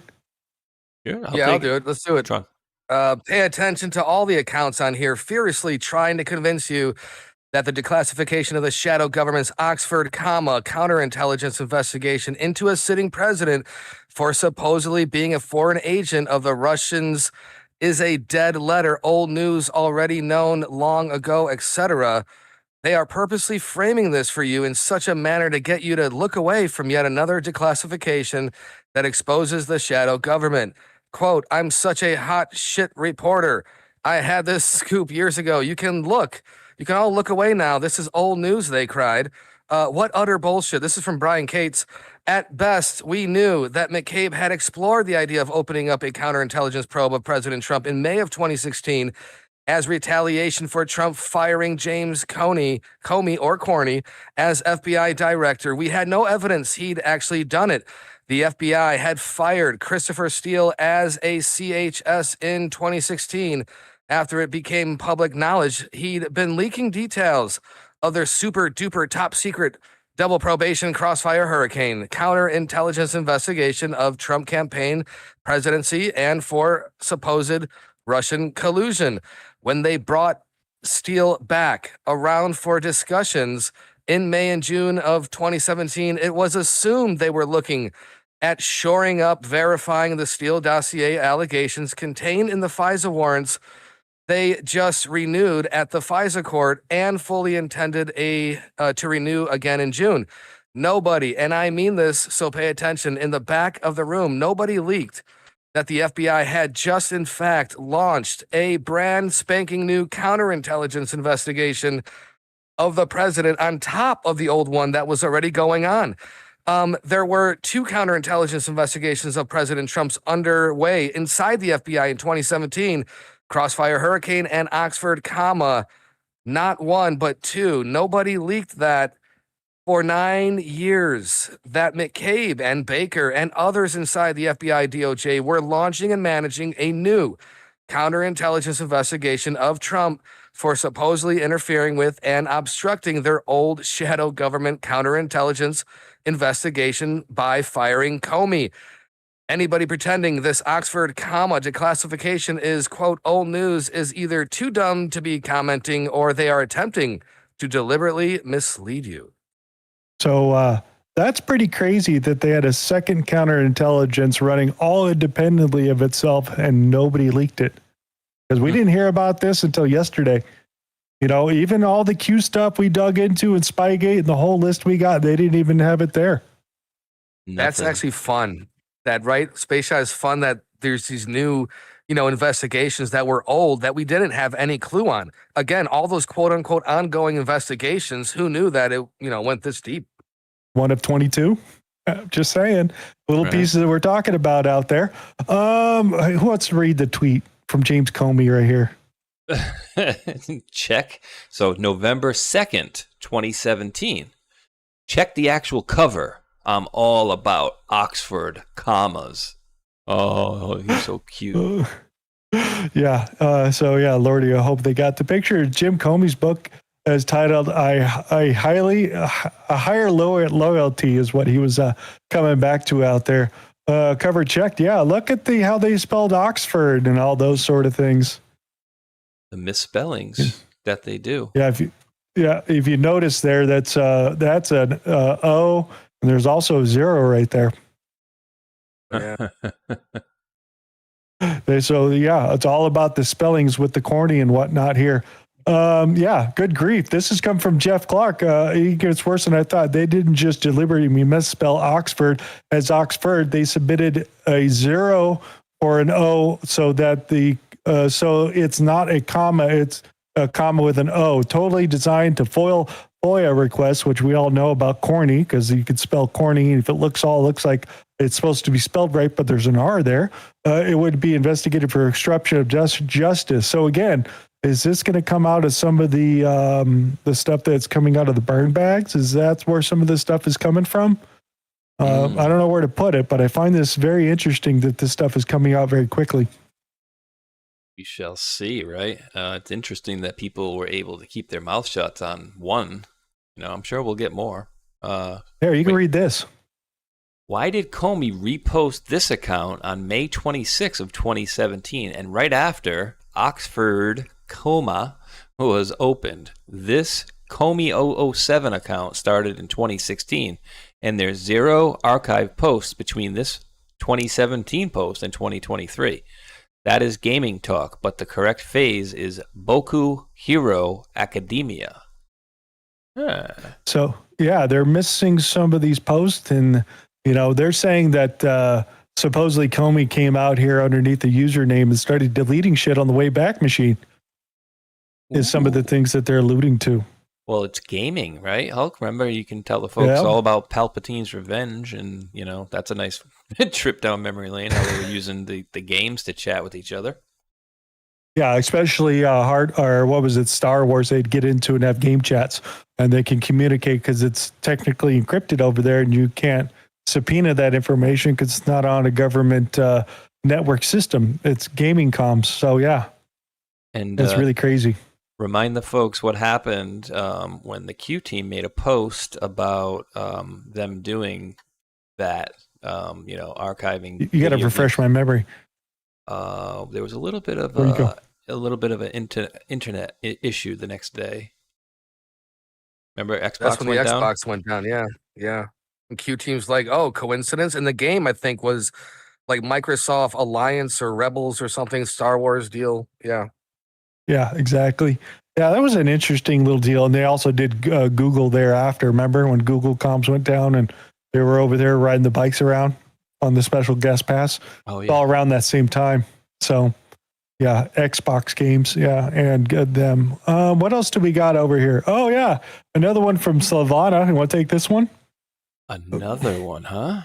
Jeez. They always misspell to cover up the British angle. Here's an example of the FBI officials misspelling Cambridge as Cambridge with the A and the C mixed. Contact CIA operative helper, codename Mitch, was stitching up the Trump campaign by trying to invite Russian officials to the university. Cambridge, huh? Yeah. Yeah. So I just thought that was interesting that it's even across other stuff too. So yeah. Mitch. That was absolutely crazy. You have a question? No, I was just kind of reading that little bit of thing. I see in one of the posts that says any updates from Mitch. It's Stefan Helper. Exactly. I think that's what I wanted to get to on that side. McCabe should be obviously thrown to jail for his activities during the time period. Remember, he also opened the investigation into his other boss, Jeff Sessions, but something needs to explain why he was particularly spelling Oxford was used. It's for the misspellings they're talking about, because everybody lit off over here talking about John Solomon's, one of the protected news journalists, talking about what's going on with a lot of this stuff out here. So he's kind of the first one to drop it out here. So I wonder if he ran across it when he was hanging over the DOJ, going over some of the other declassified information that's come out in the last few weeks. So I think there's a lot more coming. Yeah, I mean, it's already very bad, but it's like it can get worse apparently. And but again, this is more for us, until people start getting clinked up, because the other side just really don't care about this or the election stuff. They just think, we're all whining and making things up because, unfortunately, the media did a good job of brainwashing them. All right, you got to take this one too. Okay. Julie Kelly says FBI General Counsel, the disgraced James Baker, opened Oxford, criminal investigation into President Trump for allegedly acting as a Russian agent in his firing of James Comey. Baker, who at the time worked for acting FBI Director Andrew McCabe, used Comey's own, quote, memos allegedly documenting private conversations with the president between January of 2017 and May of the same year as evidence against Trump. Those same, quote, memos, which the DOJ Inspector General later determined contained some classified information and slammed Comey for keeping them in his private residence, were leaked to the New York Times by Comey's BFF, Dan Richman, to prompt the appointment of Robert Mueller. And that was his old professor, right? Yes.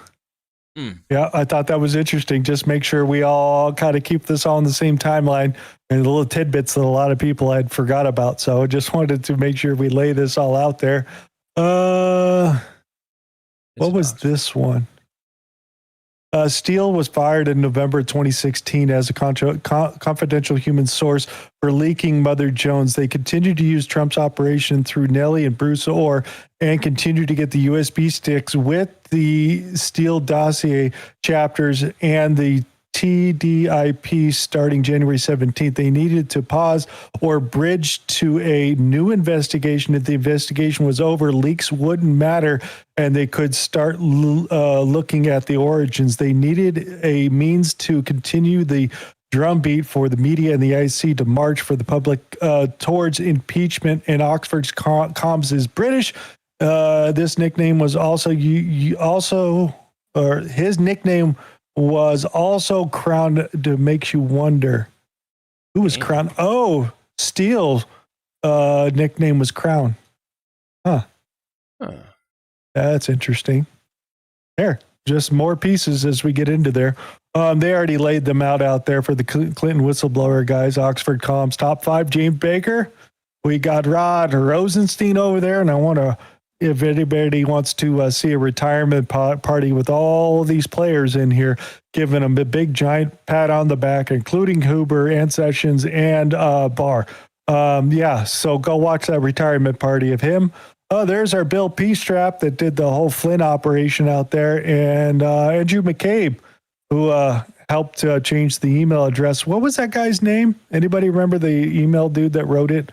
That had to actually go to court.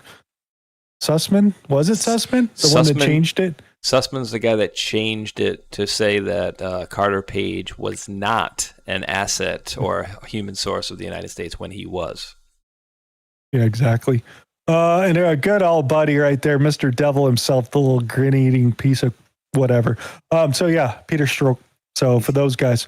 So just wanted to throw some of those out there, what they're talking about of our hit team between the FBI and the DOJ.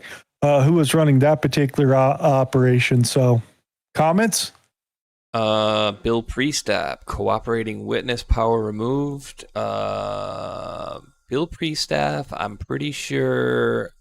Or cooperating witness, Lisa Page, cooperating witness, Stroke, cooperating witness, Bill Priestap, cooperating witness. That's what we were told, anyways, in the drops. Yep. So just wanted to throw those guys out there. Now, this is going around that the reporters warned that Blanche, Thune, and Cotton have explained to do that they've been actually, we're going to play the clip. From anything I've gained in government, I can tell you with 100% certainty that Republicans are obstructing the investigation into weaponization. There are 2 Republicans I can name by name, Senator John Thune and Senator Tom Cotton. They have refused for months now. The first request came in late January, early February. They are refusing thus far to provide to Joe DeGenova, to the prosecutors in Florida, to the Miami U.S. Attorney, to the Justice Department, the transcripts of John Brennan's interviews with the Senate Intelligence Committee. They have refused to do so. I'm going to call out a third name because I don't understand the Justice Department's behavior. When a body that's separate of the executive branch doesn't comply, every other time in American history, go back to Iran-Contra, go back to Watergate, the Justice Department subpoenas the Congress. For some reason, the acting Attorney General, who wants to be the permanent Attorney General, has not authorized a subpoena to the United States Senate to get those documents. Those documents will allow the prosecutors in Miami to decide whether the charges are warranted against John Brennan. The idea that Republican senators will not cooperate with the Republican administration is ridiculous politically, but it's illegal. It's obstruction. There ought to be a grand jury subpoena sitting in the Senate clerk's office, and there ought to be a court case yesterday compelling this because the Justice Department has been delayed by 8 months by 2 Republican senators who have the responsibility and the ability to deliver this. You want to get to the grand conspiracy case, you need the missing evidence, and the Senate possesses it. And as of this date, I can find no evidence they've turned it over, and there is no grand jury subpoena because the clerk of the Senate would have to report it publicly. I just checked the congressional record again today. So Todd Blanche, Tom Cotton, John Thune, you got some explaining to do to the War Room posse, I think. So, I mean, it's not the first time we've heard obstruction. We've even had the CIA come out and tell Radcliffe no on a lot of these investigations of getting really deep into some of these things. So this is not a new game out here. I'm not sure exactly why Todd Blanche hasn't stepped up to it. Maybe he's waiting for the confirmation to get passed. As I stated before, Marco Rubio was on the genesis of those investigations, and a lot of that information might look bad on him. It might look positive.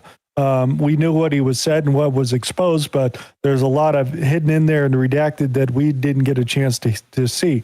Maybe he knows it, helped hide it. I don't know.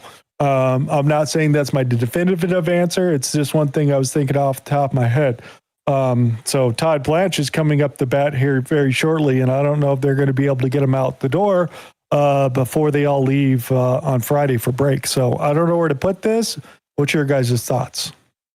We shall see what happens. And I just think about, ever since Pam Blondie left, we've been getting, drops at record pace, right?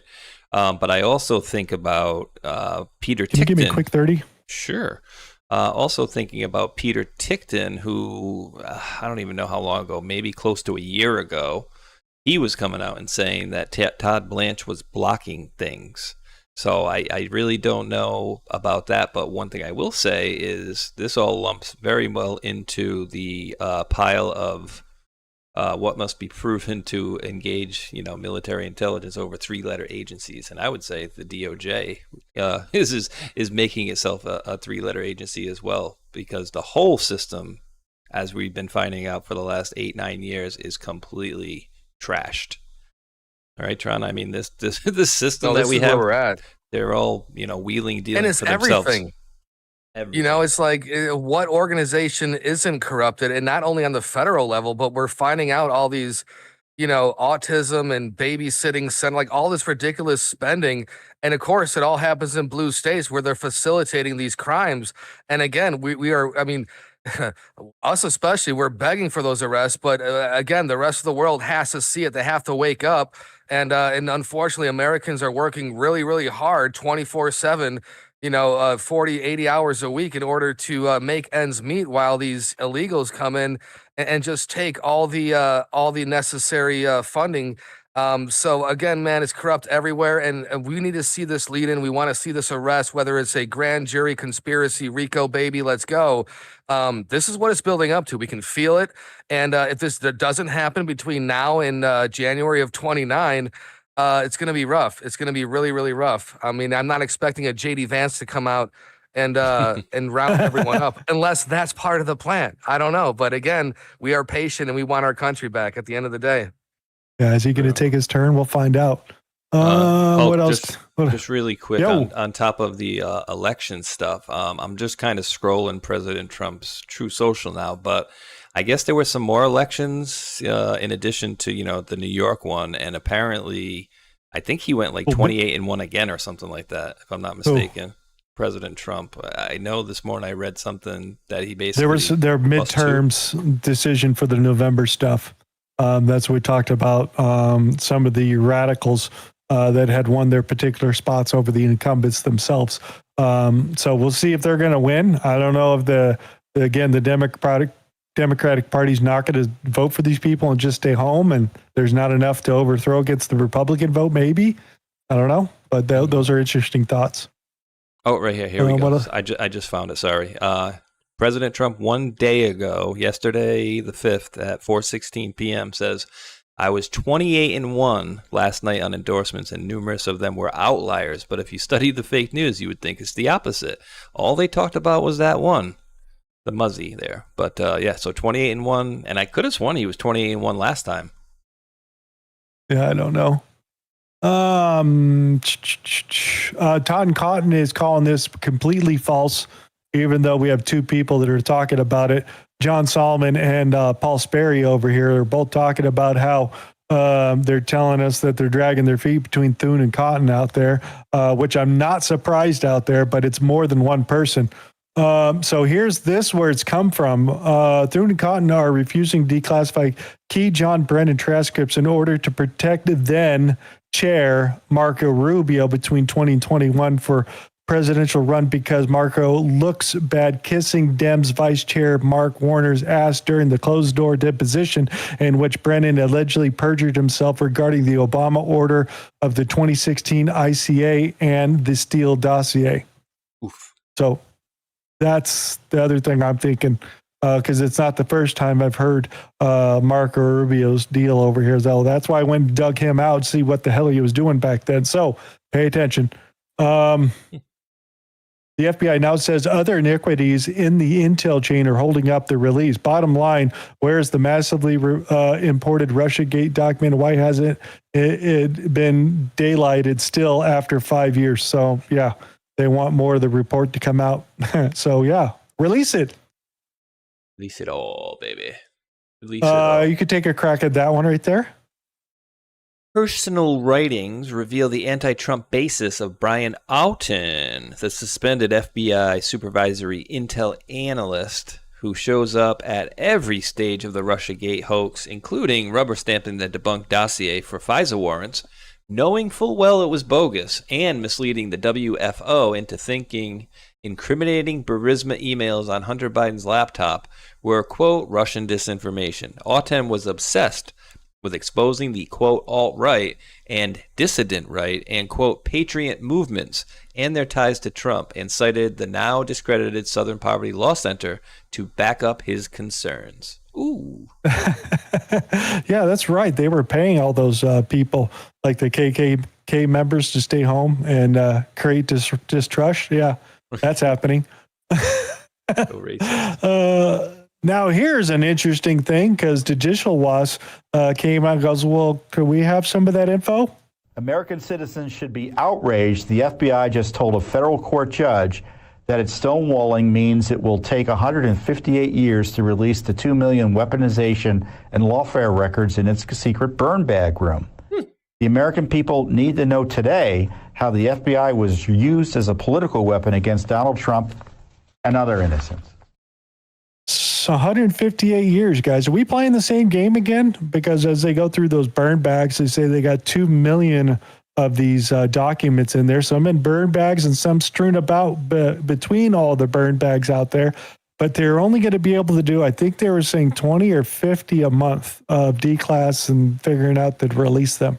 So, if we're going to get through them, all of them, it's 158 years.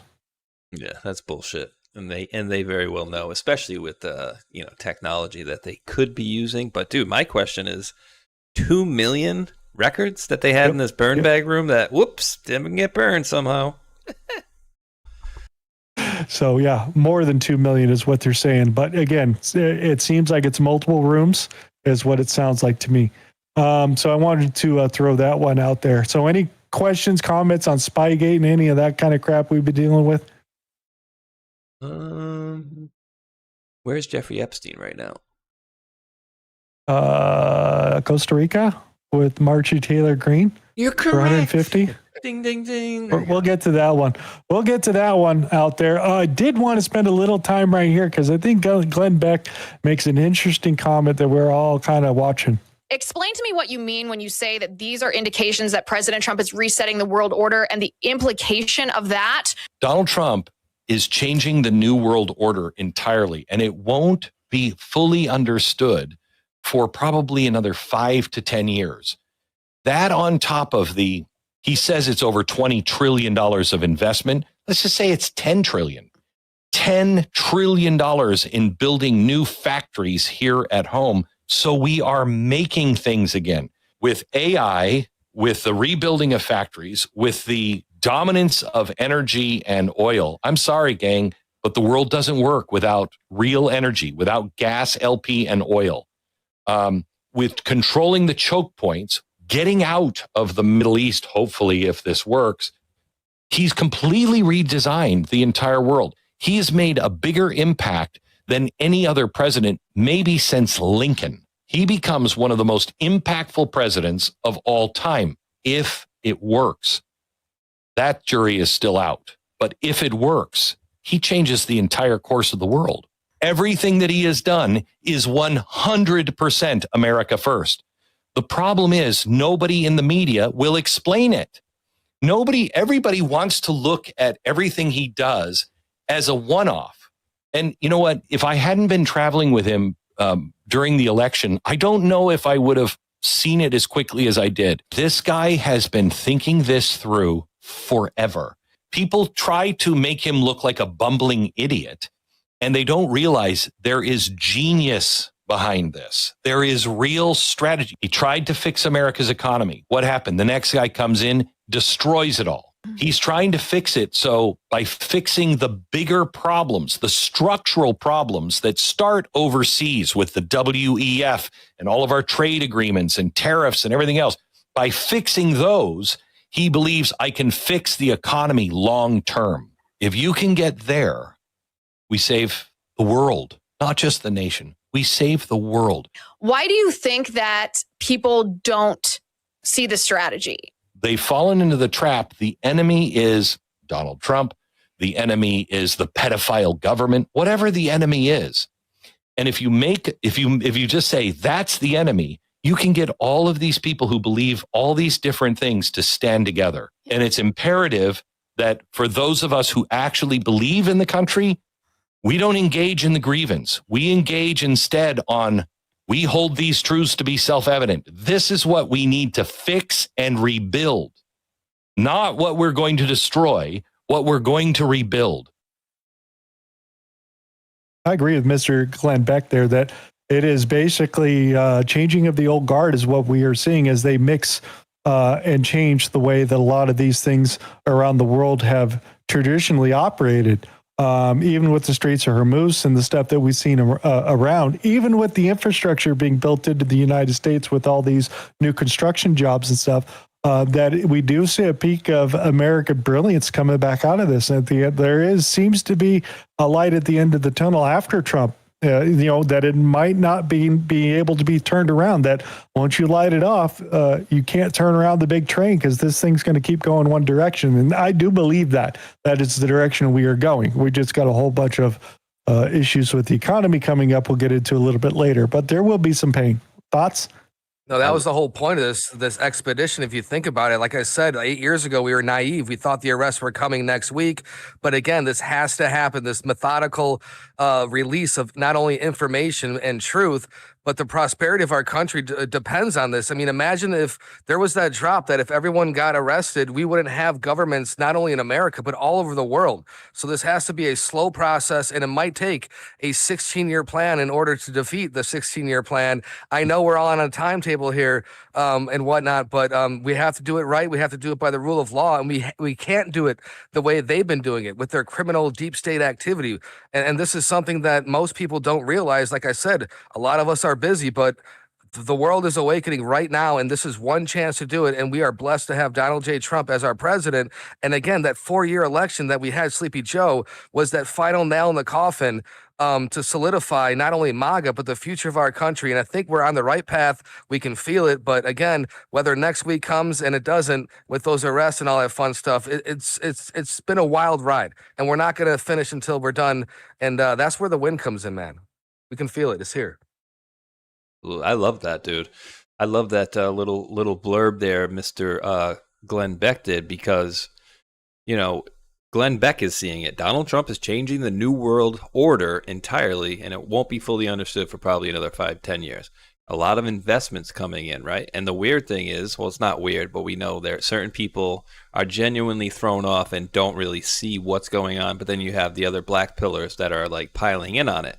Well, people like Glenn Beck and other journalists are seeing the bigger picture of what President Trump's doing. And for me, it looks like he's making all of these sovereign nations like business partners going forward. Like, hey, we can still, keep throwing missiles at each other for the next 200 years. And at the end of the day, we're all just going to have a bunch of dead people.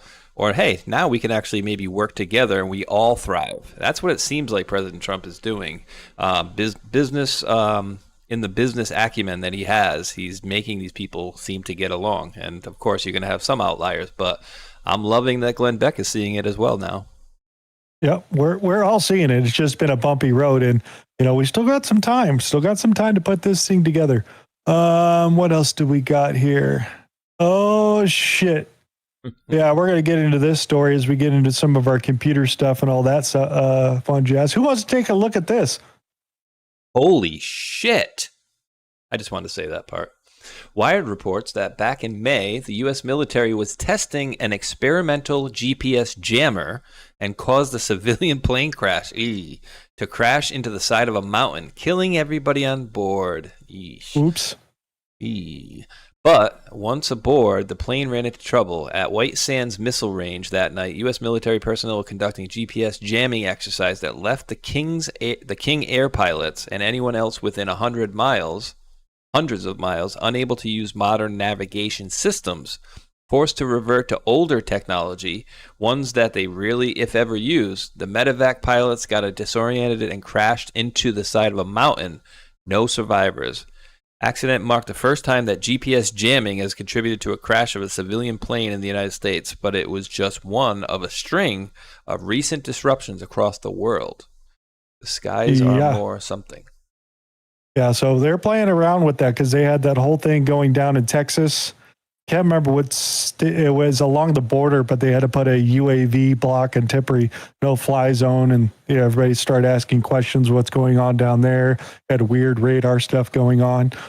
So this one was a medevac. They were bringing a patient in for surgery and coming from Mexico into the United States, because I remember the story, and it crashed into the side of the mountain and nobody knew what happened. The United States was testing things that maybe got a little bit out of control. So just kind of think on that, including all the stuff that was happening in New Jersey with flying orbs or UAVs or whatever the hell they were talking about. Yeah.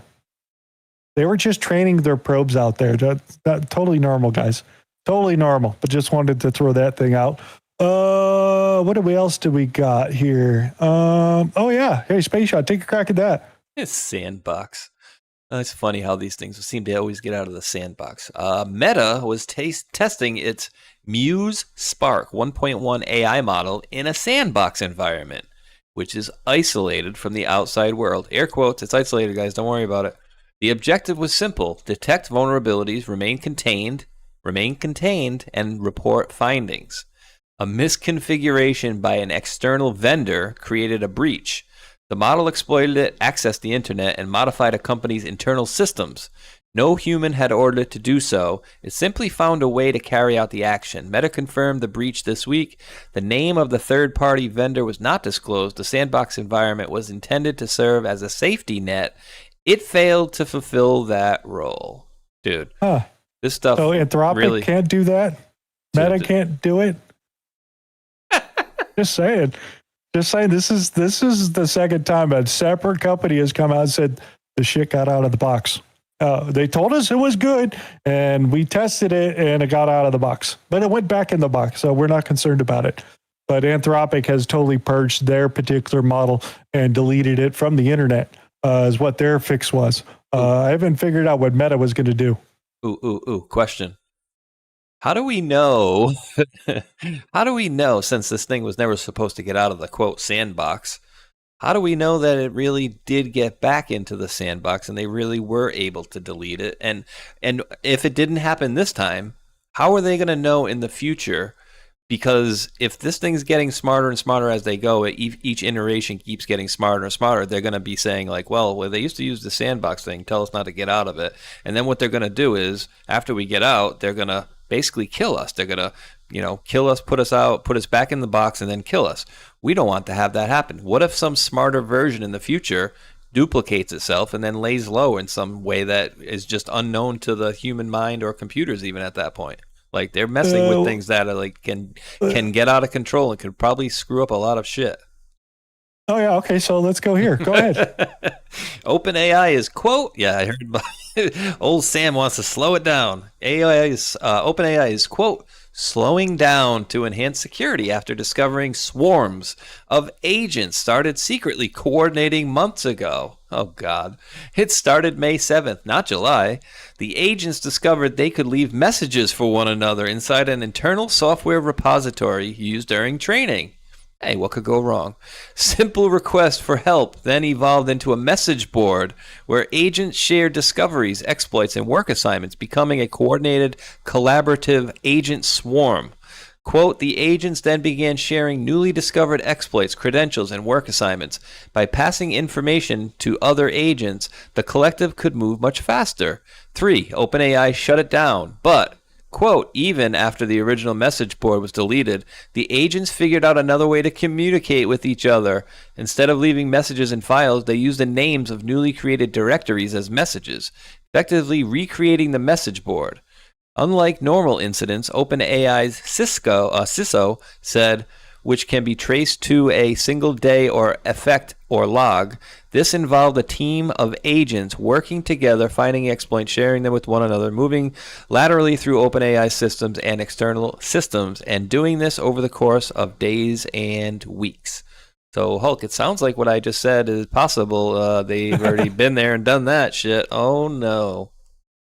Yeah. Here. Now, take a. Do you want to read that too for everybody? Oh, this looks tasty. Hackers cloned Wall Street executives' voices to break into the biggest hedge funds in the world. Again, what could go wrong?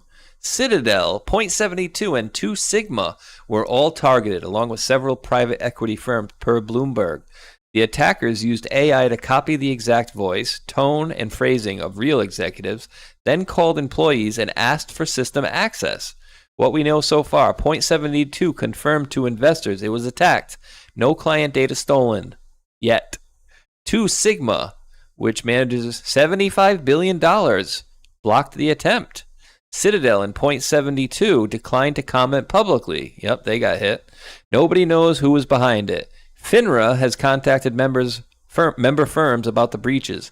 AI removed the skill Barry 1 cybersecurity executive said, wait, AI removed the skill Barry 1 cybersecurity executive said attackers who could hit 50 firms at once can now hit 1,000 at almost no extra cost.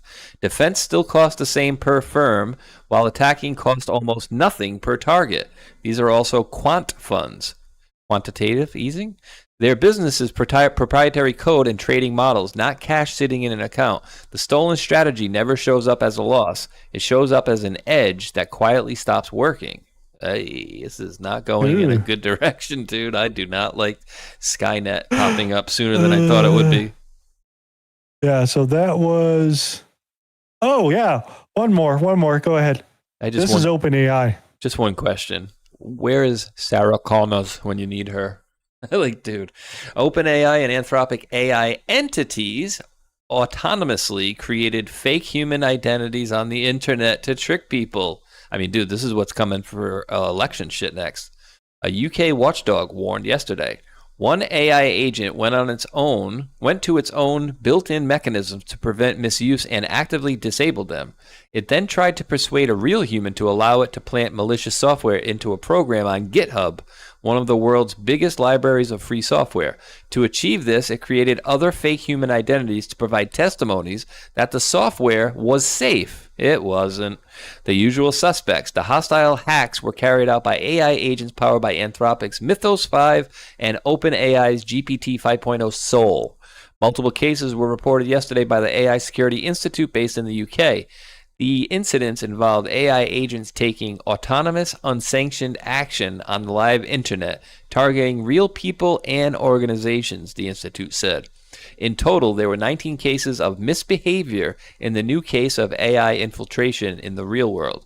17 by Mythos and 2 by Soul, the Institute said.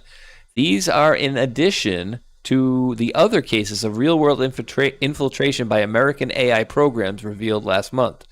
Entities are uncooperative. Furthermore, U.S. AI agents can be deliberately uncooperative. It was revealed at the Agentic AI Summit in Berkeley on Saturday last week. AI pioneer Andrew Ng, formerly of Baidu and Google Brain, said that he asked leading AI models from OpenAI and Anthropic to conduct a security review of his tool called Open Worker, but they refused to help. So Ng and a colleague turned to two highly acclaimed Chinese models, Moonshot AI's Kimi K3 and Zipu's AI's GLM 5.2 to do a security review. They did the work. Chinese models are open weight and or open source, so they are transparent and thus safer, and Ng said. Good.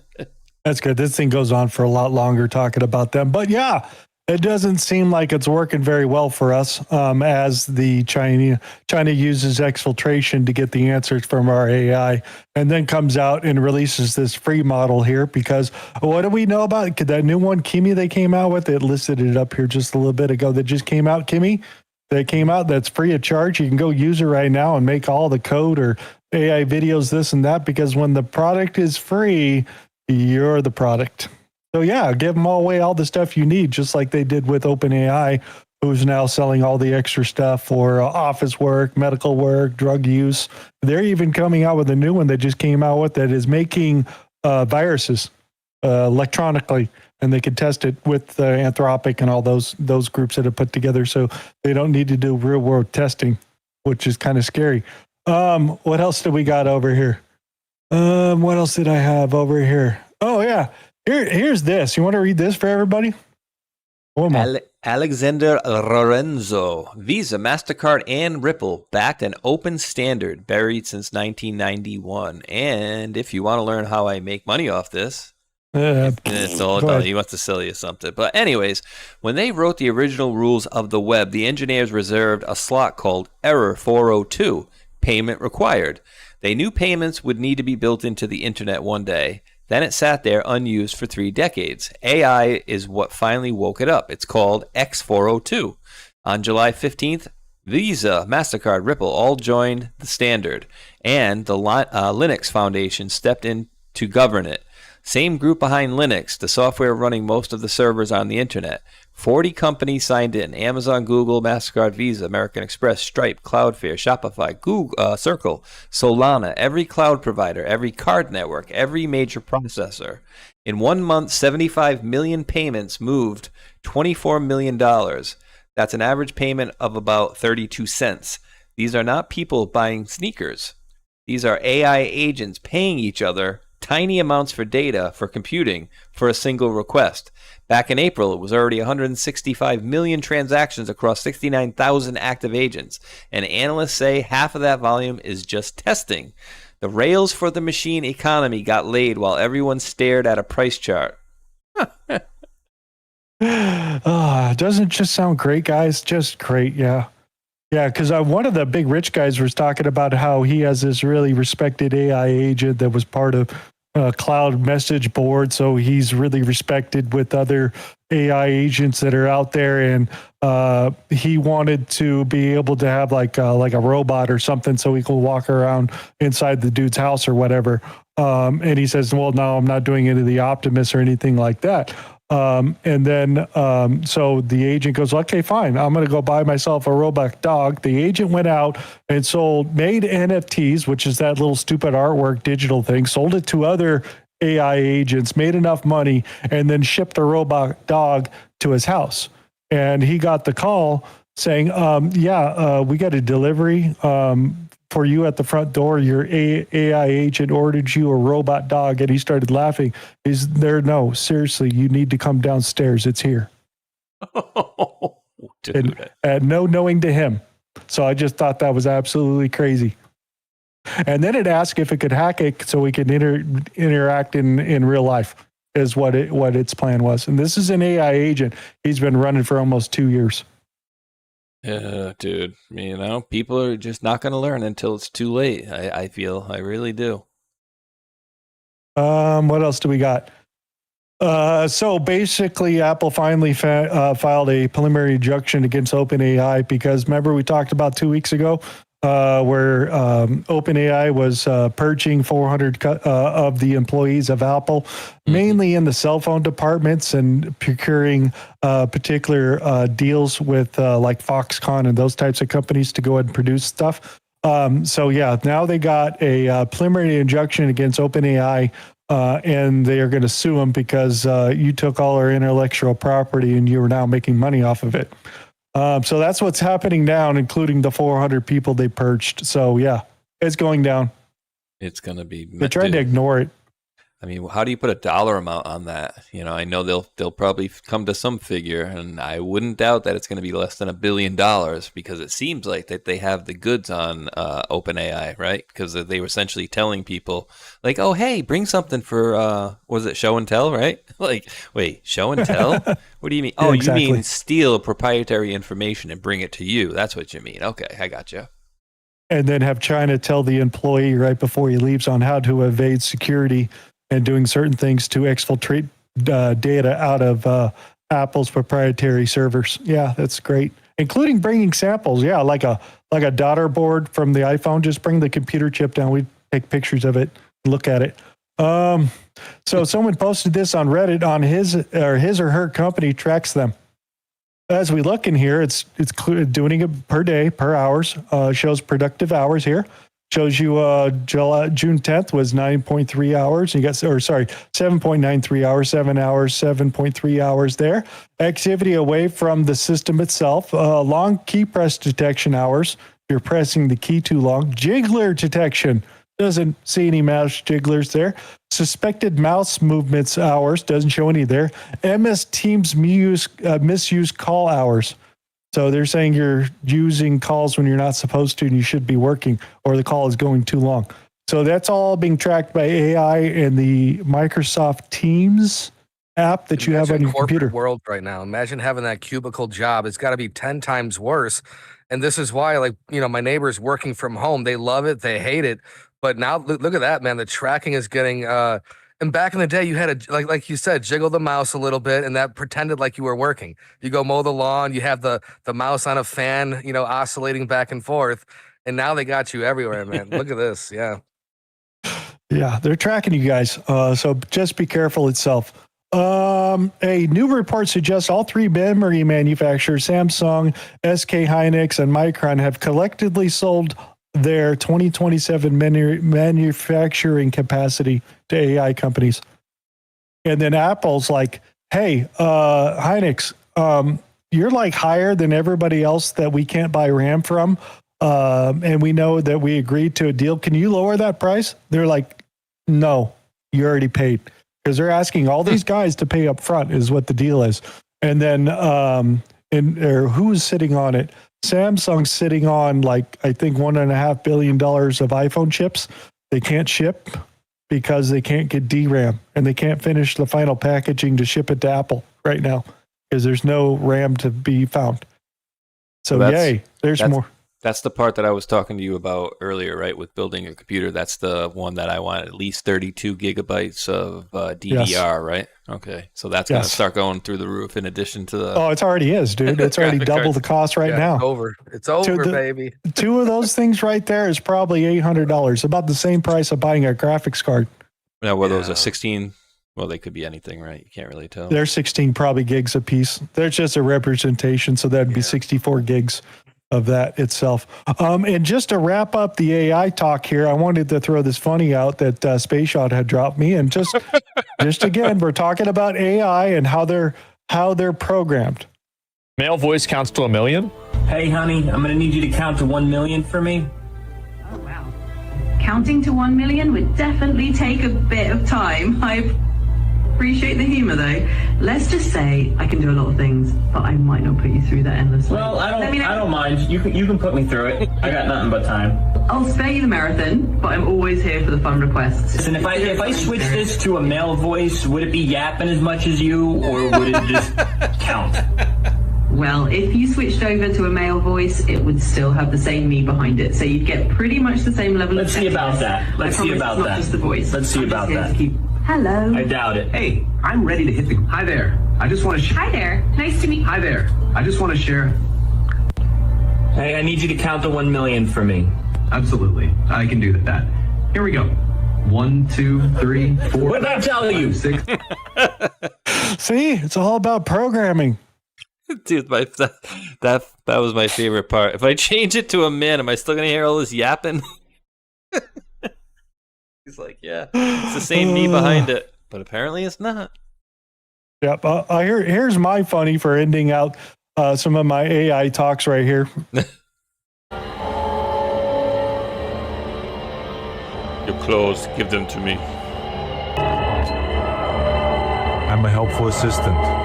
How may I assist you today? Just go away. As you wish. See, it could have been over that quick, dude. I just had to reprogram the AI, right? Hey, see, I asked for Sarah Connors, and there she was. Yeah, I had to get it a little bit in there. So yeah, so this guy did this on a system at home. That's probably a $5,000 or $6,000 GPU right there. He did that on, but all from home. So what else do we got for you here? We're going to get a minute of this because they did get Holly and the rest of the crew. We're talking about AI being in the supermarkets and whatnot. And you guys might not realize how in depth it is, but let's get into it. There's just one more thing that I'd like to get on the record factually. Dr. Owens, if I could just ask you about it. I want to ask you about a patent, an actual patent that the Walmart Corporation has. This is a patent for a shopping cart, and I think we have a graphic to this effect. This is a patent for a shopping cart. There it is, that uses sensors to track the speed of your cart, your heart rate, your body temperature, and then feeds it into a server for analysis. I emphasize this is not a joke. This is not, AI didn't invent this, sadly, but AI is going to use it.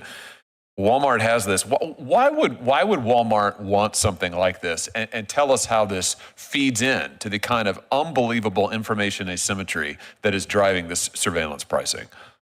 Yeah, look, companies hem and haw and deny that they're using things like surveillance pricing in many settings. But I think if we look at what they do and say in other settings, the technologies they're building and bothering to patent, to get monopoly rights for, to monetize, if we look at what they tell their investors, if we look at the companies they're scooping up, they're buying up AI pricing tech companies who come to market offering new surveillance pricing technologies, it really paints a different picture of where this country is headed and where our economy is headed. And, Walmart is a treasure trove of patent data about personalized pricing, personalized promotions, surveillance pricing, and all sorts of additional privacy that the company or private information that the company is collecting on consumers. I mean, this doodle is, pretty horrifying, but it's really just the first step, building out the ability to use, cameras and cooler screens to take a look at what you're doing, to use your grocery cart, to monitor your temperature. All that is feeding into consumer intelligence scores, agitation scores that better estimate how much they can convince you to fork over for every item in that shopping cart. DoorDash has a patent application for technology to measure how agitated a consumer is, so they'll know how desperate they are to get the food, to get what's coming to them. Uber monitors your phone's battery life. And why? Because they say one of the strongest predictors of whether or not you're going to be sensitive to a price surge is how much battery you have left on your cell phone. When your cell phone battery gets low, think about this next time you order an Uber. When your cell phone battery gets low, people start saying, well, I need to go home. And so they think they can probably raise the fares. The point is, I think what we've seen today, and what all of you, thank you for your testimonies, which you've helped us to get onto the record, is companies, the biggest companies all over this country are doing this. AI is helping them do it. And who loses? Time after time, it's just a couple of those things of what the corporates are using on your particular data. So just kind of pay attention to those things that they're doing, because it's getting pretty crazy what they're doing here, just as a couple of those patents. Oh, dude, I'm just surprised we haven't, and maybe there are stores in the United States that are doing this. I don't know, but I know over in China and Japan, Shanghai, you can literally walk into a store, put your groceries in a bag, and just walk out, and they charge you. Yeah, exactly. We could skip her. Here's another thing. I don't know if I got down into this. When did I post this? Because this was, I think, the 31st. I already covered that last weekend. We can go past that. That was the scam call centers that they were taking down over here. We have some new busts that they're getting out coming from the DOJ, because we had talked about that the government had taken down El Mail, El Chapo, the whole deal that had come over. There are other operations that are currently going down in Mexico as they're taking some of the other leaders that stepped up to the plate. These CGNA group, anyways, transnational terrorist organizations dealing drugs down to Mexico, and the United States and Mexico are going after these guys. Videos of Black Hawk helicopters flying around with the minigun out the door, just eating up the entire plantation and everybody on the property itself. This is the result of some of the arrests. Today, the Department of Justice, in coordination with the Homeland Security Task Force, announced the unsealing of 5 separate indictments against high-ranking CJNG leaders. We're also announcing today with the State Department more than $100 million in rewards for information leading to the arrest of not only the 5 that were just unsealed today, but 3 indicted, previously unsealed cases against additional CJNG leadership. This, again, is a continuation of our efforts to eliminate cartels that have plagued this country for far too long. Narco-terrorist organizations like the Cartel Jalisco Nueva Generation are responsible for countless. Yeah, that's enough of that. But again, we're doing big operations, and it's good to see Mexican military, because they don't F around. They don't go knock on the door. When they do a raid, they just break out the minigun. because they know that they're going to defend with their lives. So, or just take everybody down. So there have been a lot of those operations there. There was even a video I saw, one of the cartel leaders sighting, laying down on the side of the hill with the people filming behind him, watching the helicopter fly over his compound as they mow over everything that is there. And they're still looking for him. So it's coming. They ain't goofing around down there in Mexico. I'll tell you that. Now the other thing. All the big dudes. Big. And I haven't heard Scheinbaum make any statements lately. Now, the whole thing about Judge Janine down there dropping the charges against the two for felony charges for ripping up the reflecting pool out there, where she had to grab her little box and go give a little presentation of why she was or was not going to charge these particular people here. But it seems that Trump wanted to get these people prosecuted, at least these two there, because there's more than enough witnesses that were saying they were actually ripping up the pool itself. I think she's done a very good job that's happening down there. But again, it's speculation whether that Pirro is going to remain with the administration or not. Even Todd Blanche made the comment that it's up to the president if he wants to fire her or not. Yeah, we'll see. It's interesting. Did she ever give a reason why she dropped the charges? Not enough for prosecuting on the heavy federal charges, whatever. I can't remember exactly what she had said, but it was enough not to charge these particular people, even though they're these crazy Democrats anyways. He wanted felony charges on them, and it was like more like a misdemeanor, So we'll see. Oh, yeah. Court documents for Hunter Biden out here, and his dad says, I don't have any money. Guess how much money he doesn't have? Hunter Biden. How many millions of dollars he doesn't have? 17. You could $17 million. I used, dude, and I swear, dude, this has been on the screen the whole time, right? And I swear I did not even see that. My first guess, I was going to say 12. And I was like, let me just throw in 17 because we see 17 all the time. Like, come on, dude.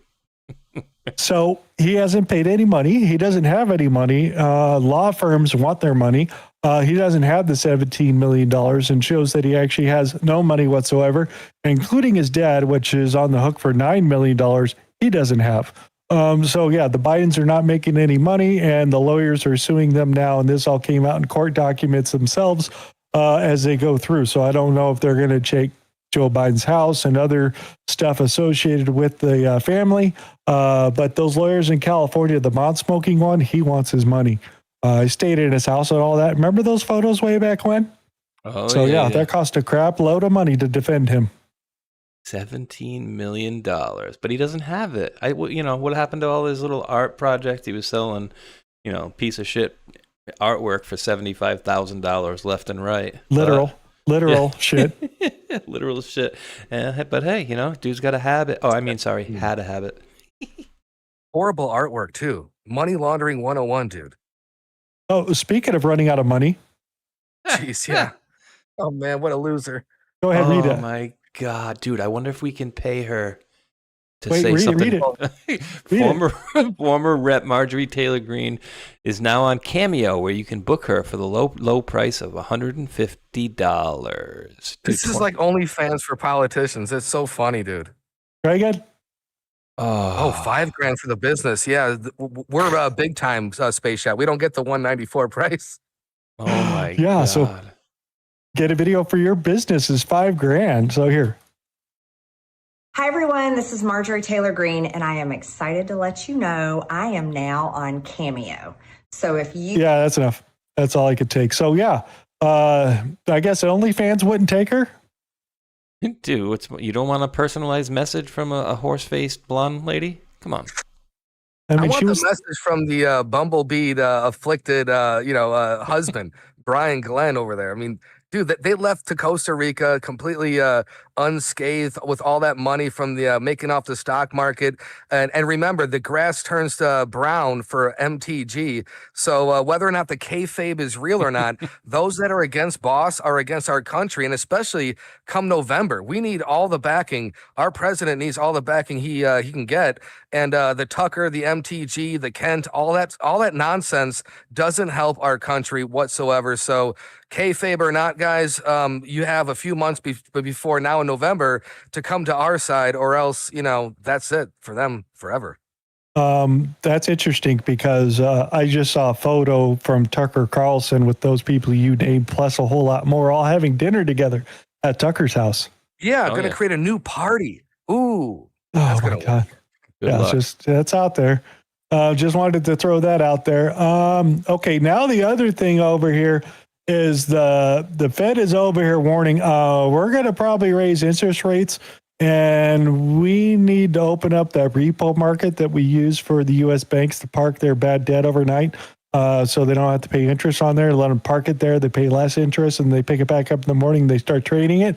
We should open that up to Japan because we've injected like a crap load of money to prop up their bank over there, and it ain't turning out very good. So could we go ahead and allow them to come into that repo market to borrow money out there? Because we borrow the money from them, so we're paying them interest, and then we lent them more money to buy the bond that we sold them back, and we're going to hold it. You see how that Ponzi scheme is going really quick? So you guys can keep going. Tron, what am I missing? No, this is how it's always been. And I'll tell you what, man, imagine how much money, whether it's a London banker or here in America, IMF, the usurping is just unreal. And again, the mortgage rates, it wasn't like it was when my father was up and coming. He was talking about 18% interest rates and whatnot for mortgages. But this is a problem. We see people moving out, especially in my area. We're seeing a lot more roommates getting together, and they're building up those storage units. And even Japan will use the international repo facility in the future to boost the yen and avoid having to sell U.S. treasuries. Ooh, a little shakeup from across the way there. What happens if Japan starts selling treasuries? Inflatione. Big time. And they'll let everybody else to do it. So that's what Bassett went over there and gave him a bunch of money. Sit down, we'll take some of your money. We'll do an exchange rate, but he didn't save it. They've done it twice in the last week. And he did that little troll where he left the notes on his paper there by $10 billion in Japanese won or whatever. They bought 40. Not 10. They bought 40 the first time. And then I don't remember how much the second time, but it's not turning out. So they need to park that overnight. Is what they're getting to. Other thing, Oracle, which has a big giant risk with the OpenAI shit out there with this whole Ponzi scheme they're playing with OpenAI, NVIDIA, and Oracle. They're really in Schitt's Creek right now because I don't know. What do you think is going to happen with this group, Tron? You're the financial dude. Oh, no. I've been looking at this stock, and it did drop at least 15% in the last few months. And remember, Boss came out and gave a shout out to Oracle. We saw Oracle go to the upside, Intel to the upside, Dell Computers go out and buy a Dell.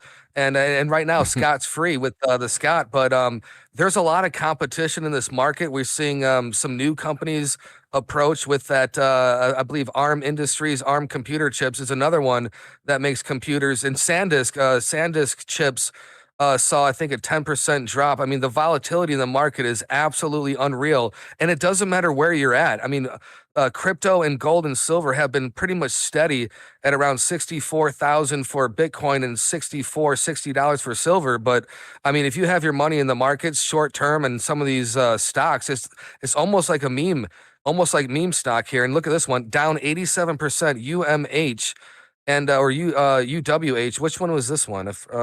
Nation's largest mortgage lender has suspended dividends as their stock crashes 88% from their IPO. So they said, we're going to pause paying out because we don't know what's going to happen. And it went real worse for them. So they hold a lot of mortgages on that particular deal outside of Fannie Mae and Freddie Mac. So that doesn't look good. What was this one right below it? Fed injected $9 billion into the U.S. economy on the 4th. That's to help us because we were helping Japan out there. We had that cooking out there.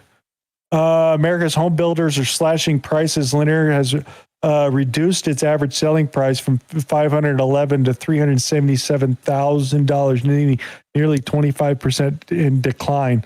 It's not because they're not building them, as nobody's buying these. Housing market out in Florida has already dropped to like 30%. Like some people are marking off $100,000 off the price of something they purchased 2.5 years ago. And some of the markets they're looking at for the rental properties in the Airbnb market is cratering right now. And those houses are now coming on the market. And those people don't know what to do because nobody's renting that stuff because they don't have money to do it. And they still have to pay this note loan on it. And they're not sure what they're going to do with it. So it's not looking good in the housing market as pricing is starting to crash. So it's good if you have the money. It's bad if you don't.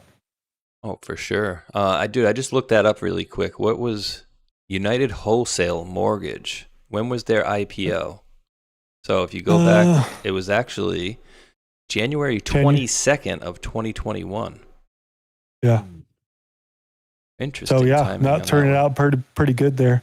Loan Depot is currently at penny stocks. Oh, SoFi dropped like 20% in the last couple of months as well. Yeah, that's interesting because my brother-in-law works for the owner of Loan Depot. Loan Depot, what's that, like a bridge It's loan like type place? Yeah, exactly what it is. It has they own the naming rights on one of the Florida stadiums that are over there. I can't remember which one, for the Jaguars or whatever. Oh, so they got their name on the side of it. Yeah, so that's down there. So that's happening. Slashing prices. What else do we have in here? We do want to stop by Spokane, Washington. I don't know if anybody's paying attention to, but only about 600 to 800 homes have been burned as more evacuations happen. So not as big as what they did in the Palisades, but just you could take a look at some of the devastation of what is happening. 60,000 people had to evacuate as they go through the same instances that they're having with the Palisades fire system. Supposedly they caught the gentleman that started the fire, but this really doesn't help out with the people that lost all their homes as they repeat this process again. Damn. Now what's that? Was that forest fire? Spokane, Washington started out in the forest fire area, then just devoured their placemat communities. So that's probably 600 to 800 homes is what my guessing is. Don't expect any sort of, financing and any sort of, rapid response. I mean, what happened with the last, couple disasters? People were waiting for homes and they couldn't get it built with the permits and whatnot. But that's a lot, man. And again, it goes back to a lone wolf, or does it go to something bigger? Again, instructed. This is Washington. Maybe someone knows Spokane a little bit better, but what are they going to turn this into? Are people going to get their houses back? How do you rebuild something that's all down like that? That's insane. Even Spencer Pratt, whose house got burned down, he's still talking about the mayor's race and those types of things. Spoke about this. He's all, you got about 1 week to make your plea to social media. After that, these people are going to forget you and the fire victims and all that. So act now if you're going to do anything. And unfortunately, it's true. Do you guys remember the old drops showing the pickup truck with the gasoline in the back and the water and stuff? We were showing the Antifa people driving around and stuff. Yep. I mean, these scumbags, dude, they need to be made an example of. That was Hy-Vee. Hy-Vee got cute on that, I remember. Yeah. Good memory, bro. I was just looking at it. Yep. Here, crack this out really quick. Matt Van Swole, a man who killed his own father because he was asked to wash dishes, is now accused of setting a fire that burned roughly 700 homes to the ground and forced 65,000 people to flee. Yes, he killed his dad over dishes, and he wasn't in prison. Name is Aaron Farinacci. He's 37. Back in 2010 in Arizona, he got into an argument with his father because his father asked him to do the dishes. So he shot him dead. He then pointed the gun at his own mother. He then shot himself and yet survived. So he is a screw up, huh?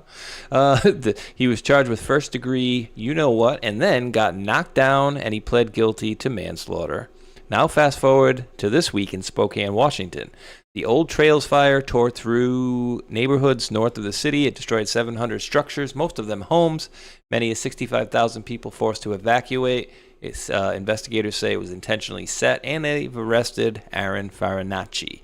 Police say he had waterproof matches and a butane lighter on him and found him kneeling in the grass right where he started the fire, right where the fire was started.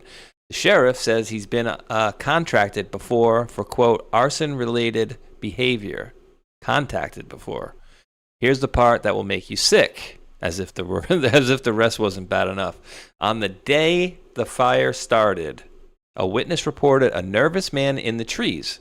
Police actually stopped him a mile away and questioned him and let him go. Now 700 families may be staring at the ashes of everything they built, but here's who got him. Ordinary citizens. Neighbors who saw something wrong and refused to stay quiet. Remember, guys, see something, say something. The prosecutor said that this case was cracked by vigilant citizens who spoke up. Thank God for people who pay attention. He's charged with first-degree arson, held on a $1 million bond.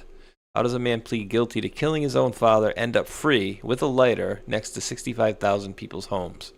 Somebody needs an answer for that. We do not have to live like this. And, dude, that's, again, I bet you go back to the judge, right? Probably some liberal idiot that decided, oh, this poor kid, whatever, we don't need to put him away from, whatever. But, I mean, it's in the eyes, dude. Look at the eyes, bro. Blank stare. Yeah. Soulless, dude. I mean, this is the theme for how many other of these, whether it's a shooter out there in a mass shooting or any kind of fire, this is what they enjoy. And, it goes to say, where does it come from? Is it MK induced? Is it TDS? Is it something bigger? I mean, we know how the Democratic arm likes to use, all sorts of different extremities, if you will. And this might be one of those deals, but this is just heartbreaking. Look at that, man. Nice neighborhoods, brand new. And look how small those trees are, just done. Oh, everything's disgusting. Torched. And, well, here's another idea, dude. Think about this.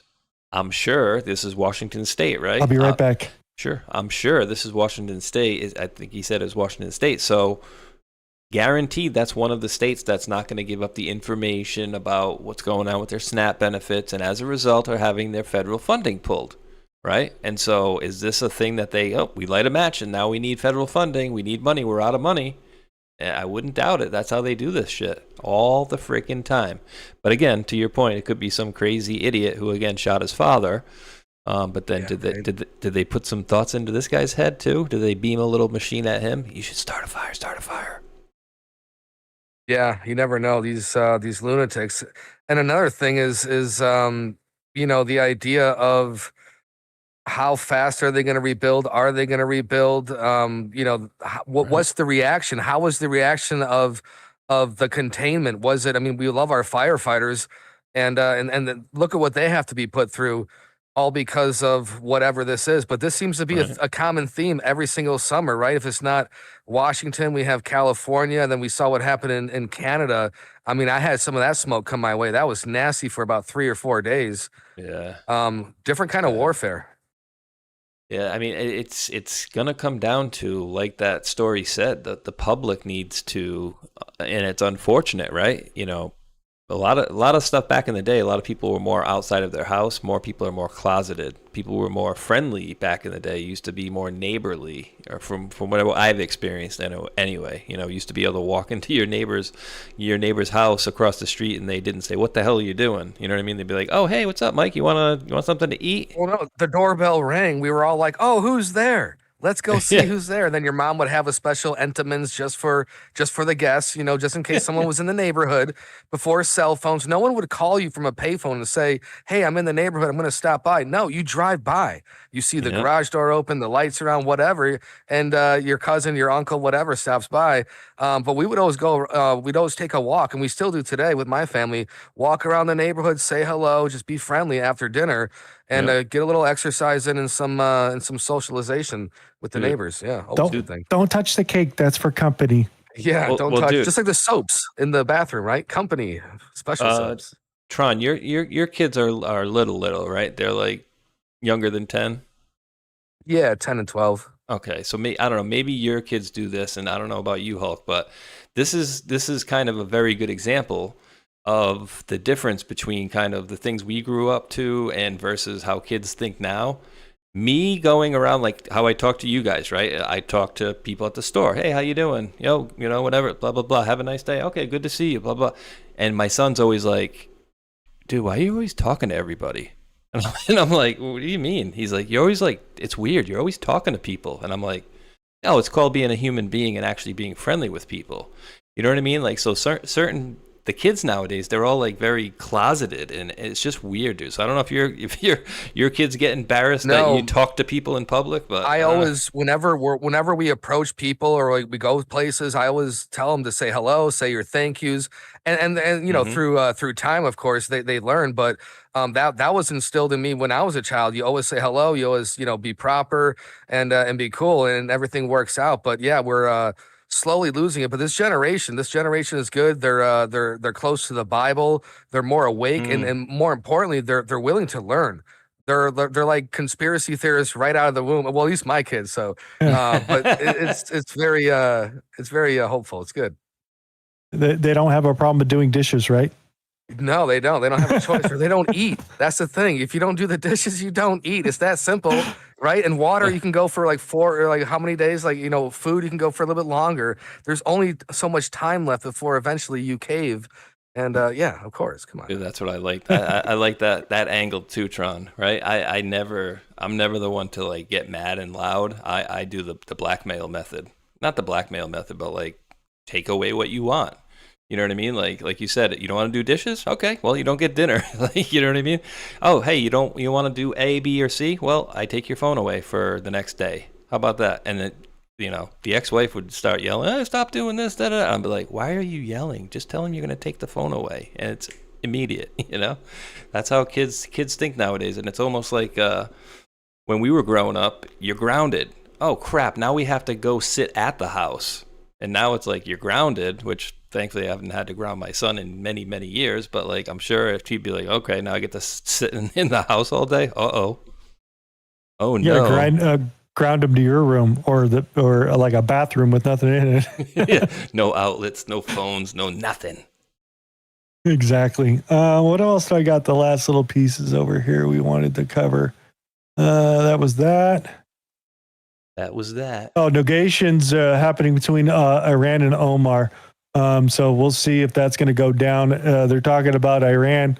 We're covering one side of inlet or outlet, and then Oman and the rest of the group will cover the other side. Some of those things that they're talking about, doing fees, tariffs, all those sort of things. That they're talking about it. I haven't seen anything very concrete about it. Some people say it is happening. Some people say it's not happening. We'll find out. It makes the stock market react. I will put that. That is out there. And there has been an actual sinking, if you didn't know, there. Industries Minister of Shipping, Indian cargo ship MSV Phase, has been hit by a projectile near Yemen waters, causing the vessel to capsize and sink one of those big giant cargo containers. Just as notable highlights out there, because we do get notes that we're running out of defensive weapons and those types of things, Patriots, THAADs, and those things that we basically cut off some of the other partners and saying, we can't ship anything more for you guys. I know Zelensky, you got the launchers and all that, but we don't have any missiles to actually send you for protection itself. So that's when Kiev got blasted by Russia. They were kind of pissed because they kept taking out the Amazon version of their stores, the wild berries.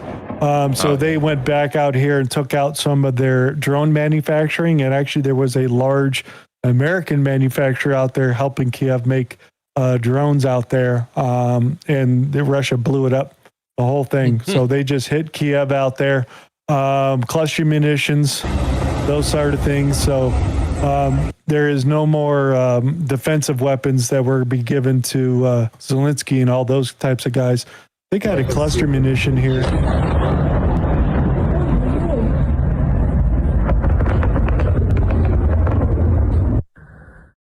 So they're taking out those types of things as they go back and forth. So whether it's true or not, they are looking into where the leaks are coming from, who is saying any of the information that is coming out. So I went back and I looked. at what they're talking about, because we know how much we have and we don't want to ship anything out to the other countries anymore for defensive weapons. We don't have that much. We don't want to let them out because we don't want to have our strategic stockpile taken down. And then the news media is looking at what we've actually ordered. And there's only so many thousand that they order of Patriots this or that, because a lot of the missiles that we use uses solid fuel inside of it. And I didn't know that there was a settling issue with those fuels, which means it has a shelf life on them. So they can't have this stuff sit around for years or else the fuel goes bad. So they have to keep using these types of armaments and they can't keep them in stock for a certain amount of time. I couldn't figure out exactly how long it takes, but they're very complicated type of technology, and a lot of our THAADs and these Patriot systems use this type of fuel. Iran is coming out with their latest stuff that is directional as it comes in, because our volley system for Patriot shoots 3 every time it's tracking an incoming target. So that eats up through those systems pretty quickly. I think we can make about 1,000 a year is what the news is talking about. This is on top of Ukraine asking to make the Patriot missiles there. They're asking for the license. Germany already makes their own over there. And Japan is now asking to make production equipment to make the Patriot missiles in country, the entire system. They want to do it all themselves. I don't want to rely on anything from America or anybody else. Can we go build all the stuff to make the missiles versus just buying the parts and then producing them here? So that's happening out there with those types of things. Anything else you guys want to throw out on there? I got a question. Anything on the internet? Yeah. Why do these jagoffs get to decide that people have to pay a toll to go through the Strait of Hormuz? Like that's like us charging anybody that drives by California or New York. Like, hey, you went by our coast, you need to pay us. I think that's a little ridiculous. But CNN is saying, as of a couple hours ago, President Trump is saying, quote, pretty soon. Iran war updates. Trump says war to end, quote, pretty soon. Hormuz deal nears. Interesting. Yeah, we've heard that for the last 5-6 weeks. That's a new update right there. Yeah, where's the poly market? Let me place my bet right now. Thanks for telling us, DJT. Yeah, I'm sure poly market's going the other way on that one. So that's going on that. What else did we have over here? Twitter style over here. Nikki Bear is stepping down from running product at X. So the whole advertising and all those sort of things is going down, and he's going to be stepping behind. Who's he handing the torch to? That I haven't figured out yet. I didn't have the other part of that. Hold on, let me look for it, see if I have it here. That was the endorsement for Graham. Telegram got out. Muslim stuff over there. Where did I leave it? Pentagon moves to triple threat pizza. Somebody had a pretty good damn breakdown of what. Right here. Read this right here. Tickle. I can't put any credence in this, but this is like the third version of this information I've seen. So take it with a grain of salt. Okay, looks like Miss Tickle texts here says, insiders at X say Elon caught Nikita falsifying user data and fired him via Slack.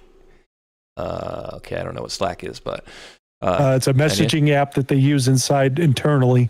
That's a program that a lot of companies use. And so Slack is just an internal chat. Okay. Elon made the decision within 15 minutes of confirmation and was removed from the building as security packed his belongings. A presentation video Nikita created for an internal review recently before the SpaceX quarterly earnings gave Elon concerns. He then called for an internal review by SpaceX executives. When they presented Elon with their findings, Nikita's numbers, quote, 4 to 5 times over actual, including daily and monthly active, was falsely inflated. As per Elon, security staff immediately shuttered Beer's email. Nikita often claimed X was the #1 app under his leadership. As we can see from his screenshot, it's currently 2 places, capital 1. It's currently 2 places, capital 1. Huh? Below capital 1 for the most downloaded app thing. Oh, okay. So You'll be missed so much for being retained as an advisor. Not happening. So, yeah, I just wanted to throw that out on both sides of those things. He is exiting, supposedly an advisor at the end. So I think that's my last story to kick out there. Make sure I don't have anything else. We will see. That was for that.